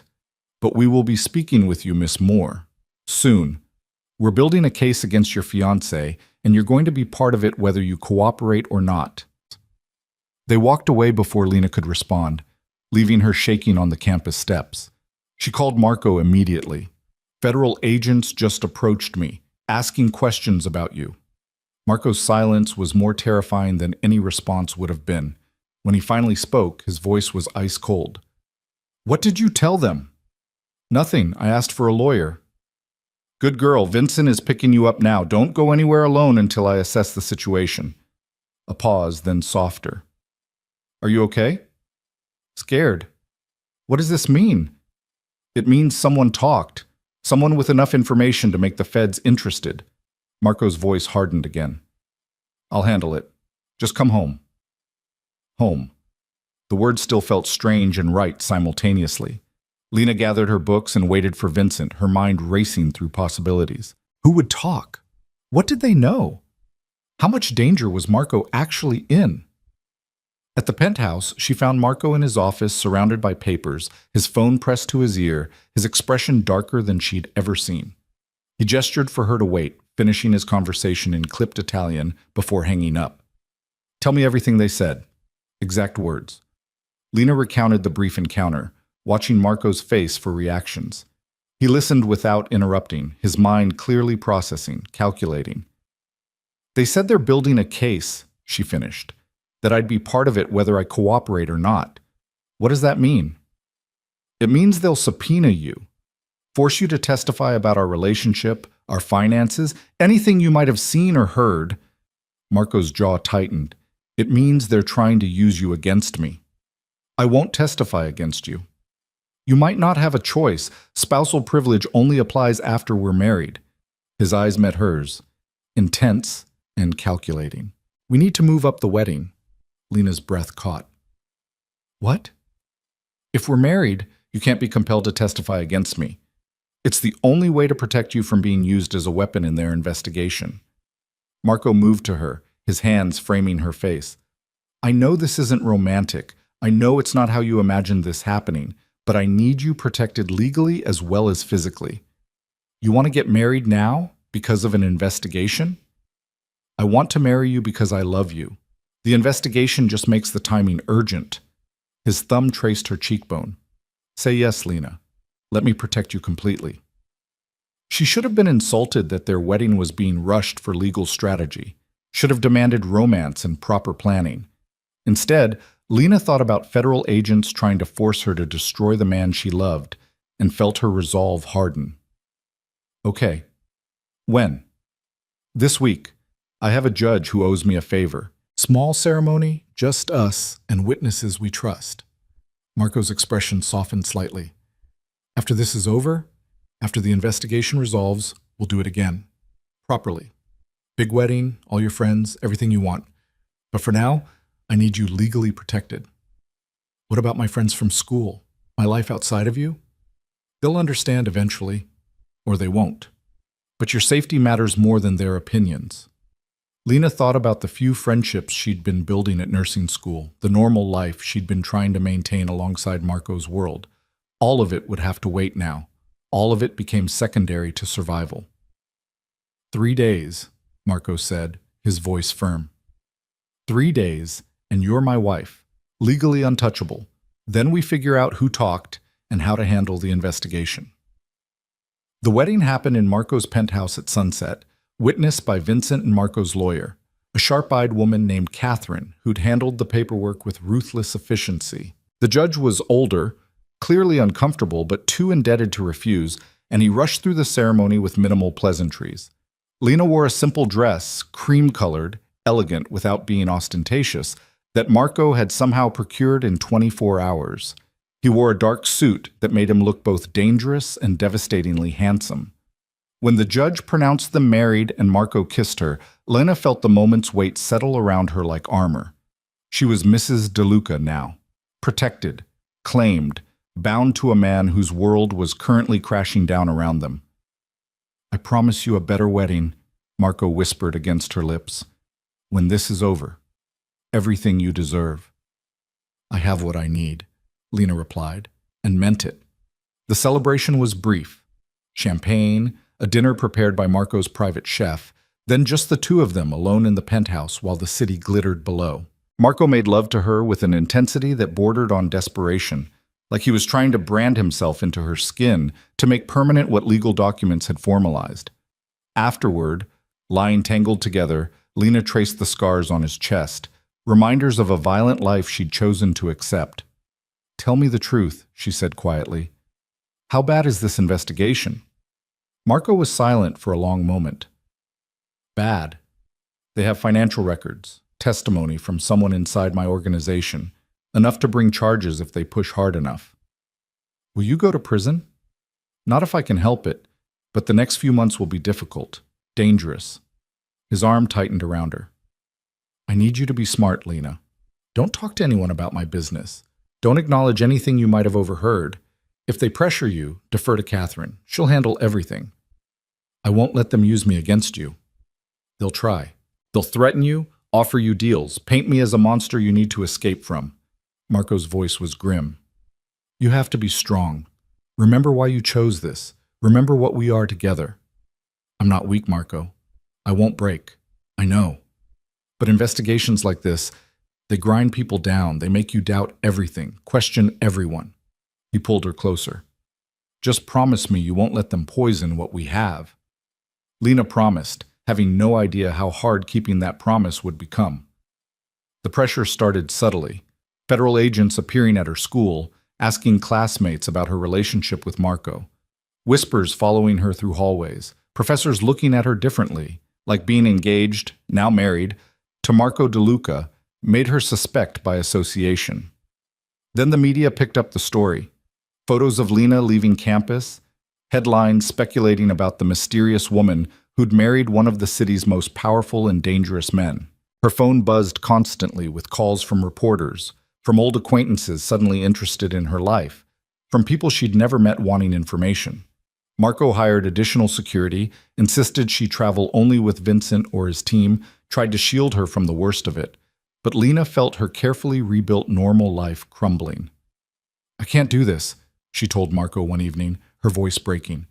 "I can't go to class with everyone staring. Can't study knowing my classmates are being questioned about me. Can't pretend everything's normal when it's not." "Then don't pretend." Marco pulled her into his arms. "Take a semester off. Focus on getting through this. You can return to school when things settle." That's exactly what they want. To isolate me. To make me completely dependent on you. You're already dependent on me. Might as well accept it and make things easier on yourself. His voice was pragmatic, not cruel. "This is temporary, Lena. Once the investigation resolves, life gets easier. Or you go to prison, and I'm left alone with everyone knowing who I married." "I'm not going to prison." Marco's certainty was absolute. "I've been doing this too long, been too careful. They don't have enough to convict, just enough to make noise and hope I make a mistake." "What if you do? Make a mistake?" "I won't, because I have you to protect now. I have a future I'm not willing to lose." He kissed her forehead gently. "Trust me, Lena. I've survived worse than federal investigations." She wanted to believe him, wanted to trust that his confidence was justified and not arrogance. But lying awake at night while Marco slept beside her, Lena felt fear crawl up her spine. Fear of losing him. Fear of being left alone in a world that now saw her as either victim or accomplice. Fear of the choice she'd made leading to destruction. The breakthrough, or breakdown, depending on perspective, came 6 weeks into the investigation. Catherine called an emergency meeting, her expression grimmer than Lena had ever seen. "They have your financial records," she told Marco bluntly. "Everything, accounts, transfers, purchases. They're building a money laundering case." "How?" Marco's voice was deadly calm. "Those accounts were secured. Someone with access gave them up, someone who knew your systems intimately." Catherine slid a folder across the table. "I have a short list of suspects, all people you trusted." Marco opened the folder, his face going cold and blank as he read. When he looked up, Lena saw something in his eyes that terrified her, pure, calculating rage. "It's Michael," he said flatly. "My second in command for 8 years. The one person I gave full financial access." "Why would he turn on you?" Lena asked. "Money, immunity, fear." Marco's jaw tightened. "Or maybe ambition. Maybe he thought he could take over if I went to prison." "What are you going to do?" The question hung heavy in the air. Catherine glanced at Lena, then back to Marco, clearly uncomfortable with her presence. "Whatever's necessary," Marco said quietly. "Catherine, I need locations on Michael, all of them, and I need to know what else he might have given the feds." "Marco!" Lena's voice was sharp. "You can't kill him. Not now. Not with the investigation active." "I'm not going to kill him." Marco's smile was cold. "I'm going to talk to him. Convince him to recant his testimony. Make him understand the mistake he's made."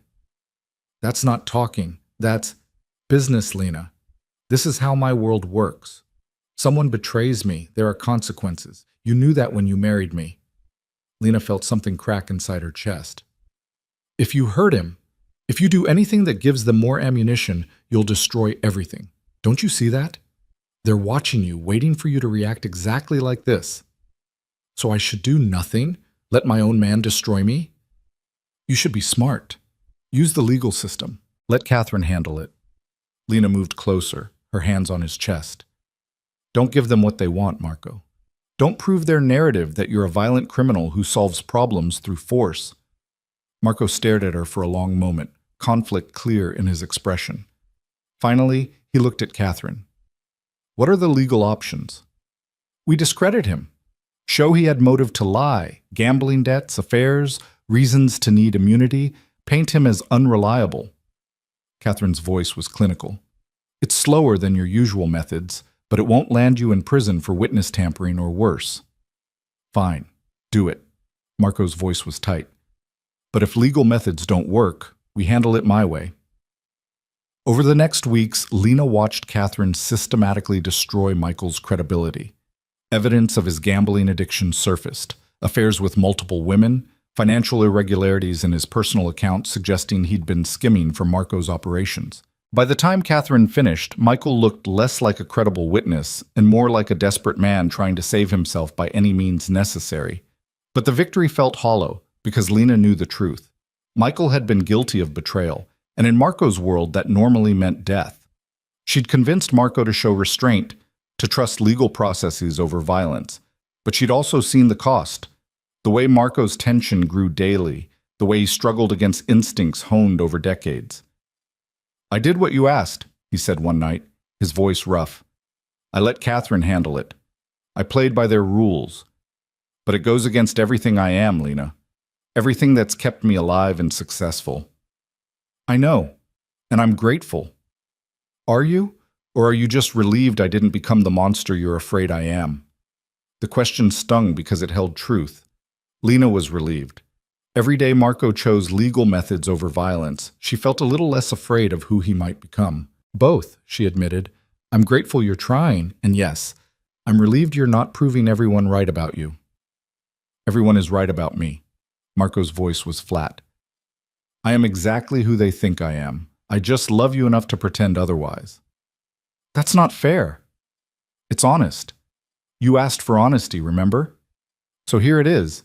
Showing restraint with Michael is killing me. Every instinct says eliminate the threat permanently. But I'm swallowing that instinct because you asked me to, because I love you more than I love being right."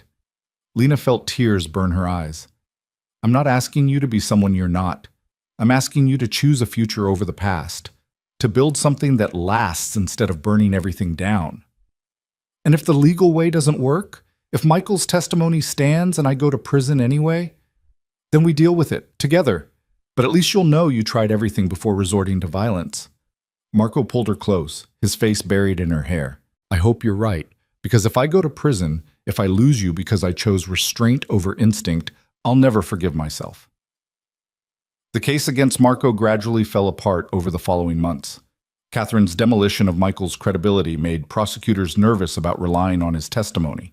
Financial experts picked apart the money laundering claims, showing legitimate business purposes for transactions the feds had flagged as suspicious. And without Michael's insider information, the investigation lacked the foundation to move forward.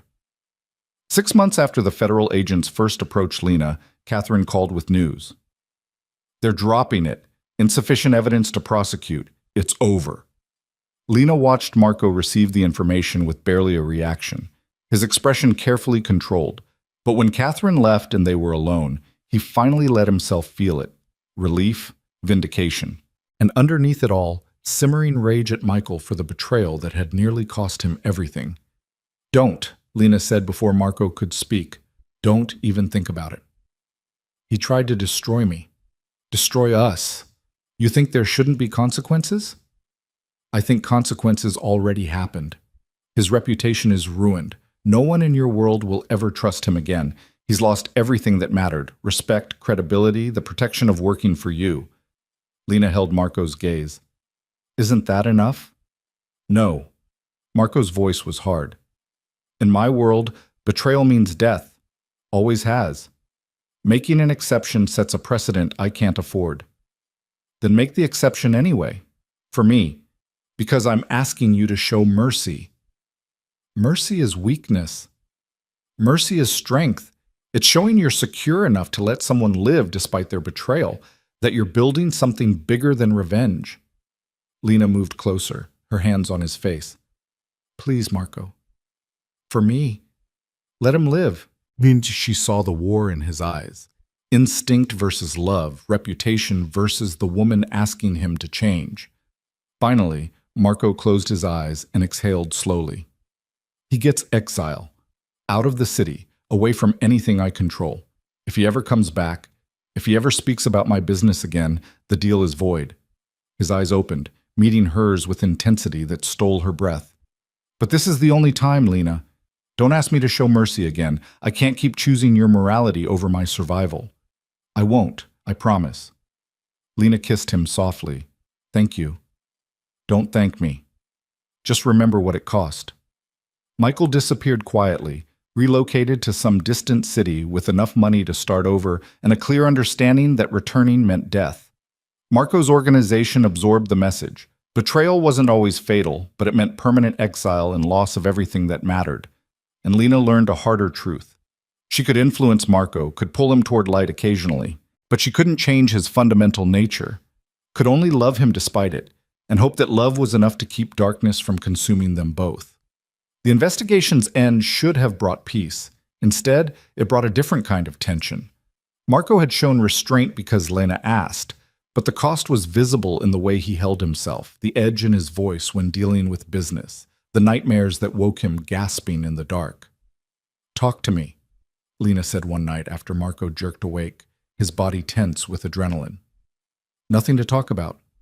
Just dreams." "Dreams about what?" "Michael. The investigation. All the ways it could have gone wrong." Marco's voice was rough. "All the reasons my instincts were right, and your mercy was dangerous. But it worked out. The case fell apart. We're safe. This time. But what about next time? What happens when showing mercy gets someone I love killed?" He turned to her in the darkness. "I bent my entire worldview for you, Lena. Chose legal methods over violence, restraint over instinct. And it worked because we got lucky. But luck runs out. It wasn't luck. It was intelligence, strategy, being smarter than your enemies. It was you convincing me not to be who I am." Marco's hand found hers under the covers. "I love you. But I need you to understand, I can't keep fighting my nature. Eventually something will happen that requires the man I actually am, not the man you want me to be." Lena felt fear curl in her stomach because she knew he was right. She'd asked Marco to change, to show mercy, to choose her morality. But fundamental nature didn't change just because someone fell in love. Eventually, circumstances would demand the ruthless man who'd built an empire through violence and intimidation. "When that happens," she said quietly, "when you need to be who you really are, just don't lie to me about it. Don't pretend you're something you're not. I can do that, but can you accept it? Can you love me when I'm not trying to be better?" "I already do. I married you knowing exactly who you are, Marco. The investigation didn't change that. Your restraint didn't change that." Lena squeezed his hand. "I love all of you, even the parts that scare me." Marco pulled her close, his arms tight around her. "I hope you mean that, because the man I am, the real me, is going to emerge eventually, and I need to know you'll still be here when he does." "I'll be here. I promised for better or worse, remember? This is the worse, and I'm not going anywhere." They fell asleep tangled together, both knowing a reckoning was coming, both hoping their love was strong enough to survive when Marco's carefully maintained restraint finally broke. That breaking point came sooner than either expected. 2 weeks after the investigation officially closed, Lena was leaving class when she noticed a car following her again. Different from before. This wasn't federal agents or reporters. This was something else. Something that made her skin crawl with instinctive fear. She called Marco immediately. "Someone's following me. Black SUV, tinted windows, not feds." "Where are you?" Marco's voice went cold and sharp. Lena gave her location, her heart racing. "Marco, get to the coffee shop on the corner. Public space. Stay there until Vincent arrives." A pause, then quieter. "And Lena, if anything happens, if anyone approaches you, run. Don't be brave, just run." The coffee shop felt too exposed despite being crowded. Lena sat with her back to the wall, watching the door, her phone clutched tight. 10 minutes passed. 15. Then a man entered, older, well-dressed, with cold eyes that found her immediately. He approached her table without invitation, sitting down like he had every right. "Mrs. DeLuca, we should talk." "I don't know you." "No, but I knew your husband before he became the man who thinks he runs this city." The man's smile was predatory. "I'm Anthony Moretti, and I'm here to deliver a message." Lena's blood ran cold. She'd heard that name in Marco's sleep-confused mumblings, in careful conversations he'd had with associates. Anthony Moretti had been Marco's mentor once, before some falling out neither discussed.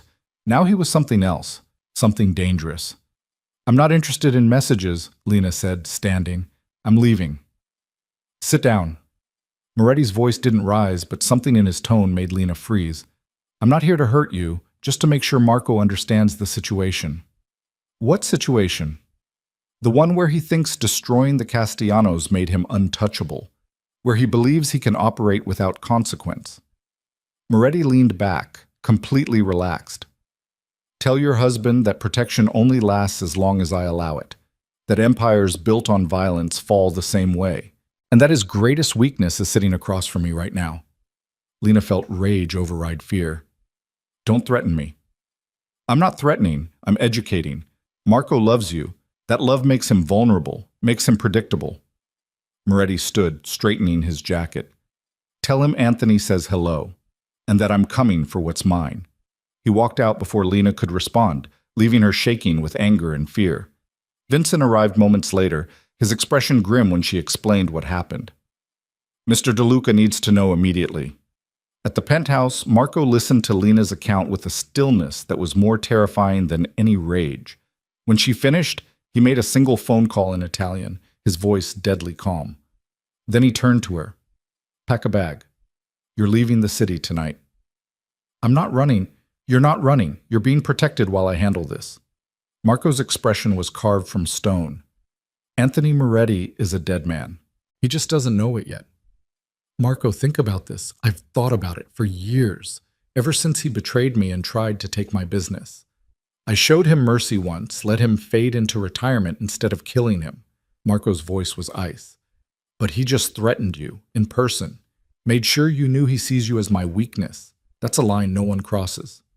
Lena saw it then. The man Marco really was. Not the version who'd shown restraint during the investigation. Not the man who'd chosen mercy for Michael because she asked. This was the ruthless criminal who'd built an empire through violence and intimidation, and nothing she said would change his course. Don't ask me to spare him, Marco said quietly, reading her expression. Don't ask me to show mercy when someone threatens your life. That's the one thing I can't do, Lena, not even for you. She knew he was right. Knew this was the moment she'd been dreading, when Marco's nature and her morality collided completely. When loving him meant accepting he would kill to protect her, and nothing she said would matter. I won't ask, Lena said finally, but I need you to come back to me. Whatever you do, however you handle this, come back alive. Marco pulled her into his arms, holding her so tightly she could barely breathe. Always, I'll always come back to you. That night, Vincent drove Lena to the mountain house while Marco stayed behind to wage war she wasn't allowed to witness. She spent 3 days in isolated luxury, studying to distract herself, knowing that somewhere in the city, the man she loved was doing terrible things to protect her. When Marco finally arrived, he looked exhausted and hollow, like something inside him had broken. He didn't speak about what happened, didn't confirm the news reports of Anthony Moretti's death in a tragic accident. Just held Lena in silence while she chose not to ask questions she didn't want answered. It's done, he said eventually. You're safe now. Completely safe. Lena knew what that safety cost. New blood had been spilled in her name. Knew Marco had become exactly who he'd always been, ruthless, violent, uncompromising, to eliminate a threat to her life. And she loved him anyway, chose him anyway. Accepted it all because the alternative was losing him. That was the moment Lena finally understood the full weight of her choice. Loving Marco DeLuca meant accepting violence done in her name, meant living with blood on the edges of their beautiful life, meant becoming complicit through silence in acts she could never condone. But it also meant being cherished completely, protected absolutely, loved with an intensity that would burn the world to keep her safe. As Marco fell asleep beside her, his body finally relaxing after days of tension, Lena stared at the ceiling and accepted her truth. She'd chosen darkness willingly, had walked into it with open eyes. And whatever that made her, accomplice, wife, survivor, she was Marco's completely, for better or worse, in light and shadow, until death finally separated what violence and love had bound together. The weeks following Anthony Moretti's death brought a strange, fragile peace. Marco became quieter, more introspective, like killing his former mentor had cost him something fundamental. He still held Lena every night, still asked about her classes and studies, still looked at her with devotion that bordered on worship. But there was a distance in his eyes sometimes, a darkness that hadn't been there before. Lena returned to nursing school determined to reclaim normalcy, but normal felt like a costume that no longer fit. Her classmates treated her differently now, some with fear, others with fascination, all with the knowledge that she'd married into darkness and chosen to stay. She'd become someone they whispered about instead of someone they knew. "You seem distracted today," her anatomy professor commented after class one afternoon. Professor Chen was older, kind, one of the few who still treated Lena like a student instead of a curiosity. "Everything all right?" Lena forced a smile. "Just tired. Long night studying." "Your grades are excellent, Lena. Top of the class, actually. But I worry about you." Professor Chen's voice dropped. "This life you've chosen, it's not easy. Make sure you're taking care of yourself too, not just surviving." The kindness nearly broke her. Lena nodded, not trusting her voice, and left before the tears could fall. In the parking lot, Vincent waited by the car, his presence a constant reminder that she was never truly alone, never truly free. "Home, Miss Moore." "Mrs. DeLuca," Lena corrected automatically. She'd been using her maiden name at school, trying to maintain some separation between her two lives. But the correction felt important suddenly, an acknowledgement of who she really was. "And yes, take me home." At the penthouse, she found Marco in his office, staring out at the city with a whiskey in hand. Something about his posture made her pause in the doorway. "Bad day?" she asked softly. Marco turned, and the look on his face stole her breath. Grief. Raw and unconcealed. He set down his whiskey and crossed to her, pulling her into his arms like she was the only thing keeping him upright. "I killed him," he said against her hair. "My mentor, the man who taught me everything. And I don't feel anything except relief that you're safe." "Marco, what does that make me, Lena? What kind of man kills without remorse as long as the reason is good enough?" She pulled back to look at him, at this powerful man who ruled through fear but was breaking in her arms. "It makes you human, complicated. Someone doing terrible things for reasons that matter to you." "That's not enough. That's not—" He stopped, his jaw working. "I used to have lines. Things I wouldn't do, people I wouldn't hurt. But I'd cross any line for you. Do anything to keep you safe. And I don't know if that's love or obsession or something darker." Lena cupped his face, forcing him to meet her eyes. "It's love. Messy, imperfect, dangerous love. But it's real, Marco. What we have is real." "Is it? Or have I just trapped you so completely you can't see another option?" The question hung between them, sharp and honest. Lena thought about the past months, the transformation from invisible waitress to the wife of the city's most feared man. The choices she'd made, the compromises she'd accepted, the blood spilled in her name. "You didn't trap me," she said finally. "I chose this. Choose it every day. Yes, you've given me things I needed, security, education, purpose. But I stay because I love you. Because when I imagine my life without you, it feels empty no matter how free it might be. You deserve better than this. Better than me. Maybe, but I don't want better. I want you." Lena kissed him softly. "Stop trying to save me from yourself, Marco. I know exactly who you are. I'm not some naive girl anymore. I'm your wife, your partner, and I accept all of it." Marco kissed her back with desperation, like he was trying to convince himself her words were true. They made love right there in his office, urgent and almost violent, both of them needing to feel alive and connected after weeks of darkness. Afterward, wrapped in his arms on the leather couch, Lena spoke the truth she'd been avoiding. "I want to finish nursing school, get my degree, work in a hospital, and help people." She felt Marco tense. "I need something that's mine, Marco, something separate from your world. Can you give me that? You know I can't promise your career won't be touched by who I am. People will recognize your name, make assumptions, treat you differently." "I know, but I need to try. Need to prove I'm more than just your wife, more than the woman you protect and provide for." Lena turned to face him. "I need to prove to myself I still exist as my own person." Marco was quiet for a long moment, his fingers tracing patterns on her skin. "Okay, you finish school, you work, you build your career. I won't interfere directly, but Lena, I can't turn off my protection, can't stop watching over you, can't stop eliminating threats if they emerge. I'm not asking you to, just let me have this one thing that's mine. It's already yours. Everything is yours. He kissed her forehead. I just hope you still want it when you realize how complicated it is being married to me while trying to live a normal life. Lena hoped so too. The next year passed in a strange duality. By day, Lena was a nursing student and then a newly graduated RN working in a major hospital's emergency department. She was competent, compassionate, good at her job. Her colleagues knew who she'd married, but mostly treated her professionally. Perhaps because the hospital's board had significant financial ties to Marco's legitimate businesses and knew better than to create problems. By night, she was Mrs. DeLuca, wife to a man whose empire continued to grow through methods she chose not to examine too closely. Marco kept his promise.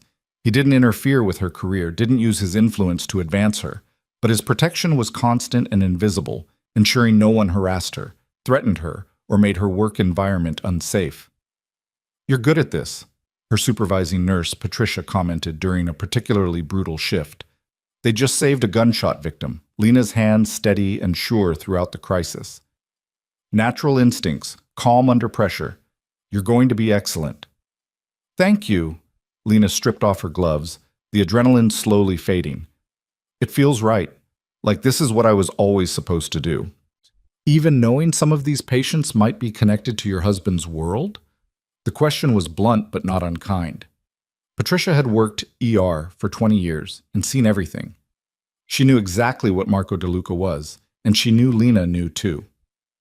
Especially then, Lena said quietly, I can't change what Marco does, but I can help the people caught in the crossfire. Maybe that's my way of balancing the scales. Patricia nodded slowly.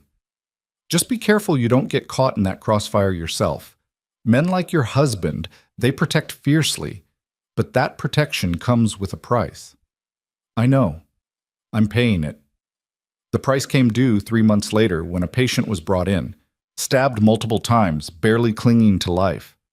Lena recognized him immediately, despite the blood and damage. Michael, Marco's former second-in-command who'd betrayed him during the federal investigation. The man Marco had exiled instead of killing because Lena asked for mercy.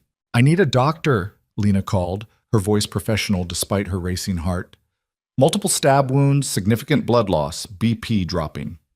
She worked on Michael automatically, her training overriding the personal connection, stabilized his vitals, got IV lines in, relayed information to the trauma surgeon. Through it all, Michael's eyes found hers, recognition and fear warring in his expression. Please, he gasped when they were briefly alone. Don't tell him. Don't tell Marco I'm here. I'm your nurse right now, not his wife. Lena adjusted his IV. But you need to tell me who did this. Were you attacked randomly or was this targeted? Does it matter? If Marco finds out I'm back in the city, I'm dead anyway. You were exiled. You came back. Lena kept her voice neutral. Why? I had nowhere else to go. Thought enough time had passed. Thought maybe... Michael coughed, blood flecking his lips. I was wrong. Someone recognized me. Did this as a message. Lena finished her assessment and stepped back, letting the trauma team take over. Michael was right. If Marco found out he'd violated exile, the man would be dead within hours. And Lena had the power to either inform her husband or stay silent.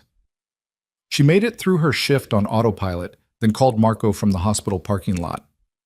I need to tell you something, and I need you to listen before you react. Marco's voice instantly sharpened. Are you all right? I'm fine, but Michael is here. In my ER. Someone stabbed him. Silence. Then Marco's voice, cold and controlled. He violated exile. Yes, and someone already punished him for it. He's barely alive, Marco. He might not make it through the night. Good. He was warned what would happen if he returned. I know, but I'm asking you to let this go. He's already suffering, already paying the price. Don't make me watch you kill a patient I helped save. You think I'd put you in that position? I'd wait until he was discharged, then handle it quietly. Or you could show mercy again. Prove that exile meant something, that your word has meaning beyond threats. Lena took a breath. He came back because he had nowhere else. That's already a kind of hell, isn't it? Being so broken and desperate you risk death just to come home? He's not coming home. He's trespassing in my territory. Your territory is also my workplace. The hospital where I'm trying to build a career separate from your business. Lena's voice hardened. If you kill him, if you make my ER into a crime scene, you're dragging my world into yours.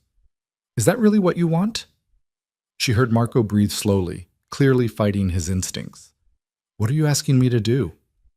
Let him recover, then have Vincent escort him out of the city again. Make it clear this is his last chance. But don't kill him in my hospital, Marco. Please. You're asking for a lot of mercy for a man who betrayed me. I'm asking you to respect the boundary between our lives. To let me save people without wondering if you'll kill them later. Lena softened her voice. I know it goes against your nature, but I need this. Another long silence. Then Marco said quietly, he gets escorted out when he's stable.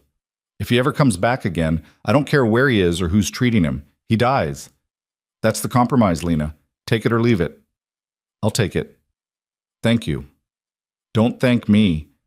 Just remember that every time you ask for mercy, you're asking me to be weaker than I need to be to survive. He paused.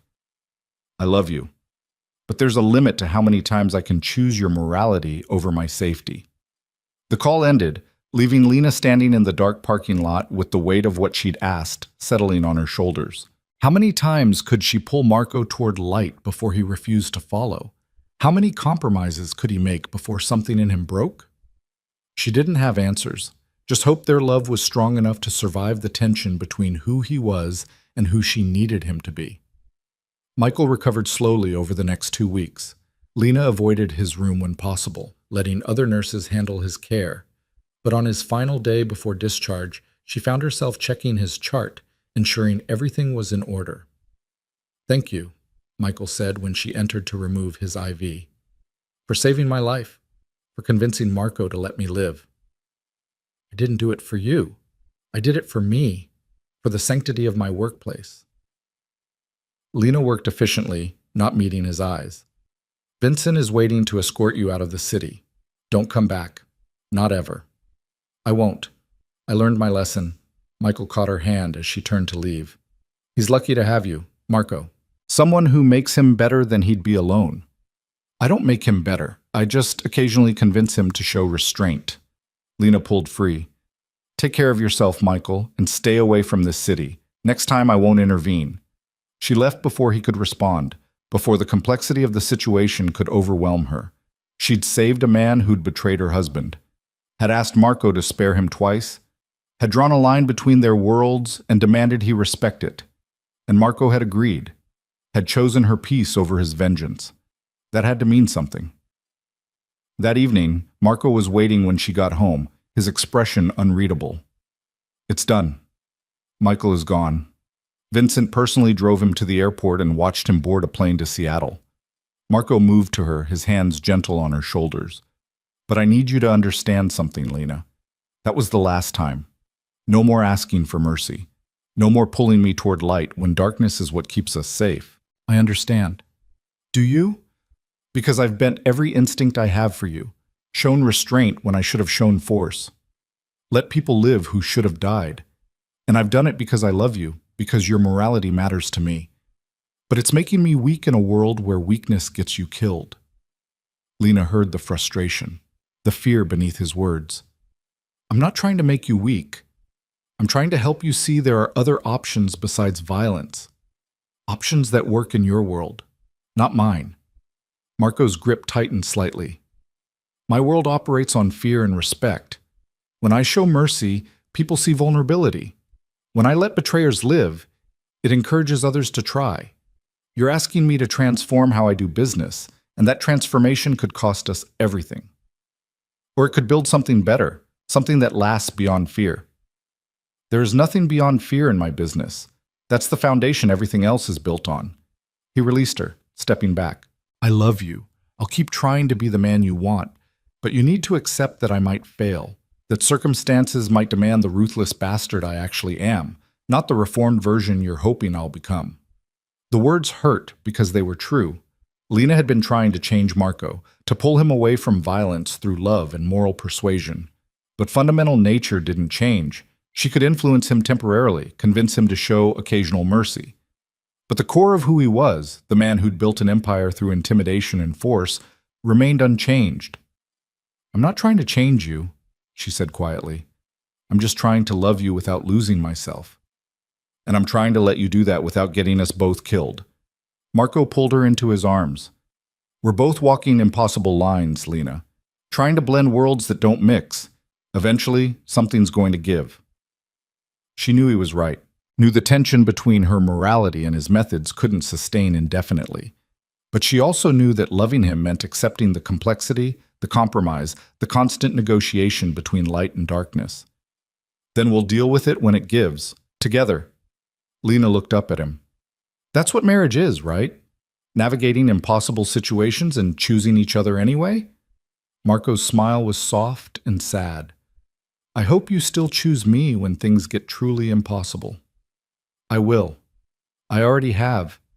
Every day I stay, I'm choosing you." They held each other as night fell over the city. Two people bound by love that shouldn't work, but somehow did. Imperfect, complicated, dangerous love that demanded constant sacrifice and compromise. But love, nonetheless. The months that followed brought a rhythm to their lives. Lena worked long shifts at the hospital, saving lives and finding purpose in healing. Marco managed his empire with slightly more restraint than before, occasionally consulting her before making decisions that involved violence. They fought sometimes about his methods, about the blood on the edges of their beautiful life, but they also laughed, made love, built a partnership that was real despite being unconventional. On their first wedding anniversary, the real one, not the rushed legal ceremony from the investigation, Marco surprised her with the wedding he'd promised. Small but perfect, held in a private garden with close friends who'd accepted their unusual relationship. Catherine was there. Vincent stood as Marco's best man, and Patricia from the hospital served as Lena's maid of honor. "I promised you a better wedding," Marco said when they were alone during the reception. "When the investigation was over, when things were safer. I keep my promises, Lena."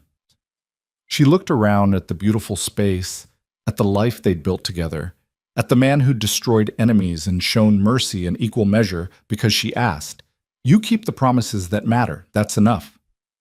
"Is it? Is this life enough for you?" Lena thought about the question honestly. A year ago, she'd been invisible, exhausted, alone. Now she was seen, cherished, part of something bigger than herself. Yes, that something included darkness and violence and moral compromises. But it also included love that was absolute, protection that was unwavering, a partnership that challenged her to be stronger than she'd ever imagined. "It's enough," she said firmly. "You're enough. This life we're building, messy and imperfect and sometimes terrifying, it's enough." Marco kissed her then, soft and reverent, like she was something precious he still couldn't quite believe he got to keep. Around them, their small gathering of guests applauded, and for one perfect moment, Lena let herself feel purely happy. The moment couldn't last forever. Reality never allowed that luxury. But it was enough to sustain her through the challenges that would inevitably come. Enough to remind her why she'd chosen this path, this man, this impossible life. As the evening wound down and guests departed, Marco led Lena to the edge of the garden where the city light sparkled below. "I have something for you," he said, pulling an envelope from his jacket. "Your anniversary gift." Inside was a deed to a small clinic in an underserved neighborhood, fully equipped and funded, with Lena's name as director. "I know you love the ER," Marco said quietly, "but I also know you want to help people who fall through the cracks. People like you used to be, struggling and invisible. This gives you that chance. Your own clinic, your own staff, no connection to me beyond the initial funding." Lena stared at the deed, tears burning her eyes. "Marco, this is too much. It's not enough. It'll never be enough to balance what you've given me, your love, your acceptance, your willingness to see the man beneath the monster." His voice roughened. "You make me want to be better. Even if I fail most of the time, you make me want to try. This clinic is me trying. I don't know what to say. Say you'll run it. Say you'll build something good in this city where so much is corrupt and broken. Say you'll be the light that makes this darkness bearable. Marco turned her to face him. Say you'll keep choosing me, even when I don't deserve it. I'll run it. I'll build something good. And I'll keep choosing you. Lena kissed him, pouring everything she felt into the connection. Always, no matter what comes. What came was time. Months became years. Lena's clinic flourished, serving hundreds of patients who couldn't afford traditional health care. She built a reputation as a healer who treated everyone with dignity, who never asked questions about how someone got injured, who created safe space in a dangerous city. Marco's empire continued to grow, but more quietly now. He'd learned the value of subtlety, of building legitimate businesses alongside the illegal ones, of using influence instead of violence when possible. He still made hard decisions, still protected what was his with ruthless efficiency. But he consulted Lena before the worst of it, gave her the chance to argue for mercy, occasionally listened when her arguments made strategic sense. They fought sometimes, passionate arguments about methods and morality that left both of them frustrated. But they also loved fiercely, built a home together, created a life that worked despite being impossible. Marco attended her clinic's anniversary celebrations, donated anonymously to hospital programs, showed up to her achievements like he was proud to be associated with her success. And Lena accepted the full complexity of who he was. Stopped trying to change his fundamental nature and instead focused on loving him completely. The man who killed to protect her, and the man who held her gently through nightmares. The ruthless criminal and the devoted husband. All of it. All of him. 5 years after that first spilled water glass, Lena stood in their penthouse holding a positive pregnancy test, her hands shaking with the weight of what it meant. She was bringing a child into this world, into this life, into the darkness and light they'd created together. Marco found her like that, frozen and terrified, and he knew immediately. "We're having a baby," she whispered. His expression transformed, fear and joy and overwhelming love all at once. He pulled her into his arms, held her like she was the most precious thing in the world. "I'm scared," Lena admitted, "of what kind of life this is for a child, of the dangers, the complications, the choices they'll have to make about who their father is." "I know. I'm terrified too." Marco's voice was rough. "But I swear to you, Lena, I'll protect them with everything I have. I'll give them every opportunity, every advantage, every chance at a good life. And I'll teach them to be strong enough to choose their own path, even if it's different from mine." "You promise?" "I promise. The way I promise to give you a better wedding, the way I promise to protect you always. I keep my promises to you, Lena, and I'll keep them to our child too." She believed him, because for all his darkness, all his violence, all the terrible things he'd done, Marco had never broken a promise to her, had given her everything he said he would, had loved her with absolute devotion even when she challenged him, argued with him, demanded he be better than his nature allowed. "Okay," Lena said, letting hope override fear. "Okay, we're doing this. Building a family in our impossible life. Building everything." Marco's hand settled over her still, flat stomach, his touch gentle and reverent. "Our family, our future, our legacy. Something that lasts beyond both of us." The baby, a girl they named Sarah, arrived 8 months later, perfect and healthy and absolutely loved. Marco was terrified of holding her at first, afraid his violent, scarred hands would somehow damage something so pure. But watching him finally cradle their daughter, seeing his hard expression soften into wonder, Lena knew they'd be okay. They'd navigate the impossible together. Would teach their daughter to be strong and compassionate, to understand nuance and make her own moral choices. Would give her every advantage while letting her find her own path. Would love her the way they loved each other, completely, complicatedly, without reservation. On Sarah's first birthday, Lena stood in the penthouse watching Marco play with their daughter, both of them laughing at some game only they understood. The city spread below them, dark and dangerous and beautiful. Her clinic was thriving. His empire was stable. Their family was whole. Patricia appeared at her elbow, one of the guests at their daughter's party, having become a close friend over the years. "You did it," Patricia said quietly. "Built something good out of darkness. created light in the middle of chaos. Lena thought about the journey that had brought her here, from invisible waitress to the wife of the city's most powerful man, from struggling alone to building a family and career that mattered, from fearing darkness to accepting it as part of a complicated whole. "We did it together," she corrected. "Marco and me. He's not the monster people think he is, and I'm not the victim they assume I must be. We're just two people who found each other at exactly the right moment and chose to build something that shouldn't work, but somehow does." "That's love," Patricia said simply. "The real kind. Messy and imperfect and absolutely worth fighting for." Marco looked up then, caught Lena's eye across the room, and smiled. That devastating smile that still made her breath catch after all these years. He mouthed, "I love you," while their daughter pulled at his hair, completely at ease in her father's arms despite the violence those arms had wrought. Lena smiled back, mouthing the words in return, and felt peace settle in her chest. This was her life, her choice, her love. Dangerous, possessive, absolute. Built on blood and devotion in equal measure. Imperfect and impossible, and entirely hers. She'd been invisible once, a waitress who spilled water on a stranger and thought he was just a wealthy traveler. She'd been so wrong. Marco DeLuca wasn't just anyone. He was the man who'd seen her when everyone else looked through her, who'd given her everything she needed and things she didn't know to want, who'd killed for her and shown mercy because she asked, who'd loved her with an intensity that transformed both their lives. And she'd been invisible once, but never again. Now she was seen, cherished, whole. Now she was Mrs. Lena DeLuca, healer and wife and mother, living an impossible life with the only man she'd ever truly loved, the invisible girl and the wrong man. Except he'd been exactly right, and she'd been strong enough to choose him despite everything, to build a life in darkness and light, to create something beautiful from chaos.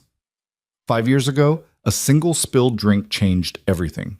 Today, watching her husband play with their daughter while their friends celebrated around them, Lena knew that change had been worth it. Every compromise, every choice, every moment of fear and doubt, all of it leading to this perfect, imperfect moment. She crossed the room to join her family, Marco pulling her down beside him, Sarah climbing into her lap with delighted squeals. The three of them together, laughing and whole, exactly where they belonged, from invisible to untouchable, from alone to loved absolutely, from broke and struggling to building a legacy that would outlast them both. Lena Moore, now Lena DeLuca, had found her place in the world. And it was here, wrapped in the arms of a dangerous man who'd chosen to be gentle with her. Here, in a life that balanced healing and hurting. Here, in love that was real and complicated and entirely worth every risk she'd taken to claim it. The city lights glittered below as night fell, and Lena held her family close, knowing tomorrow would bring new challenges and compromises. Knowing their life would never be simple or easy. Knowing she'd chosen it all willingly and would choose it again every single day. This was love. This was family. This was everything she'd never known she needed until a handsome stranger watched her too closely and decided she was worth saving. She'd thought he was just a wealthy traveler passing through. She'd been so beautifully, perfectly wrong. And that mistake, that single moment of spilled water and apology, had given her everything. Marco kissed her temple, whispered, "Thank you for choosing me," against her hair, and Lena felt her heart swell with certainty. She'd choose him always, in darkness and light, for better or worse, until death finally claimed what love had built. And that was more than enough. It was everything.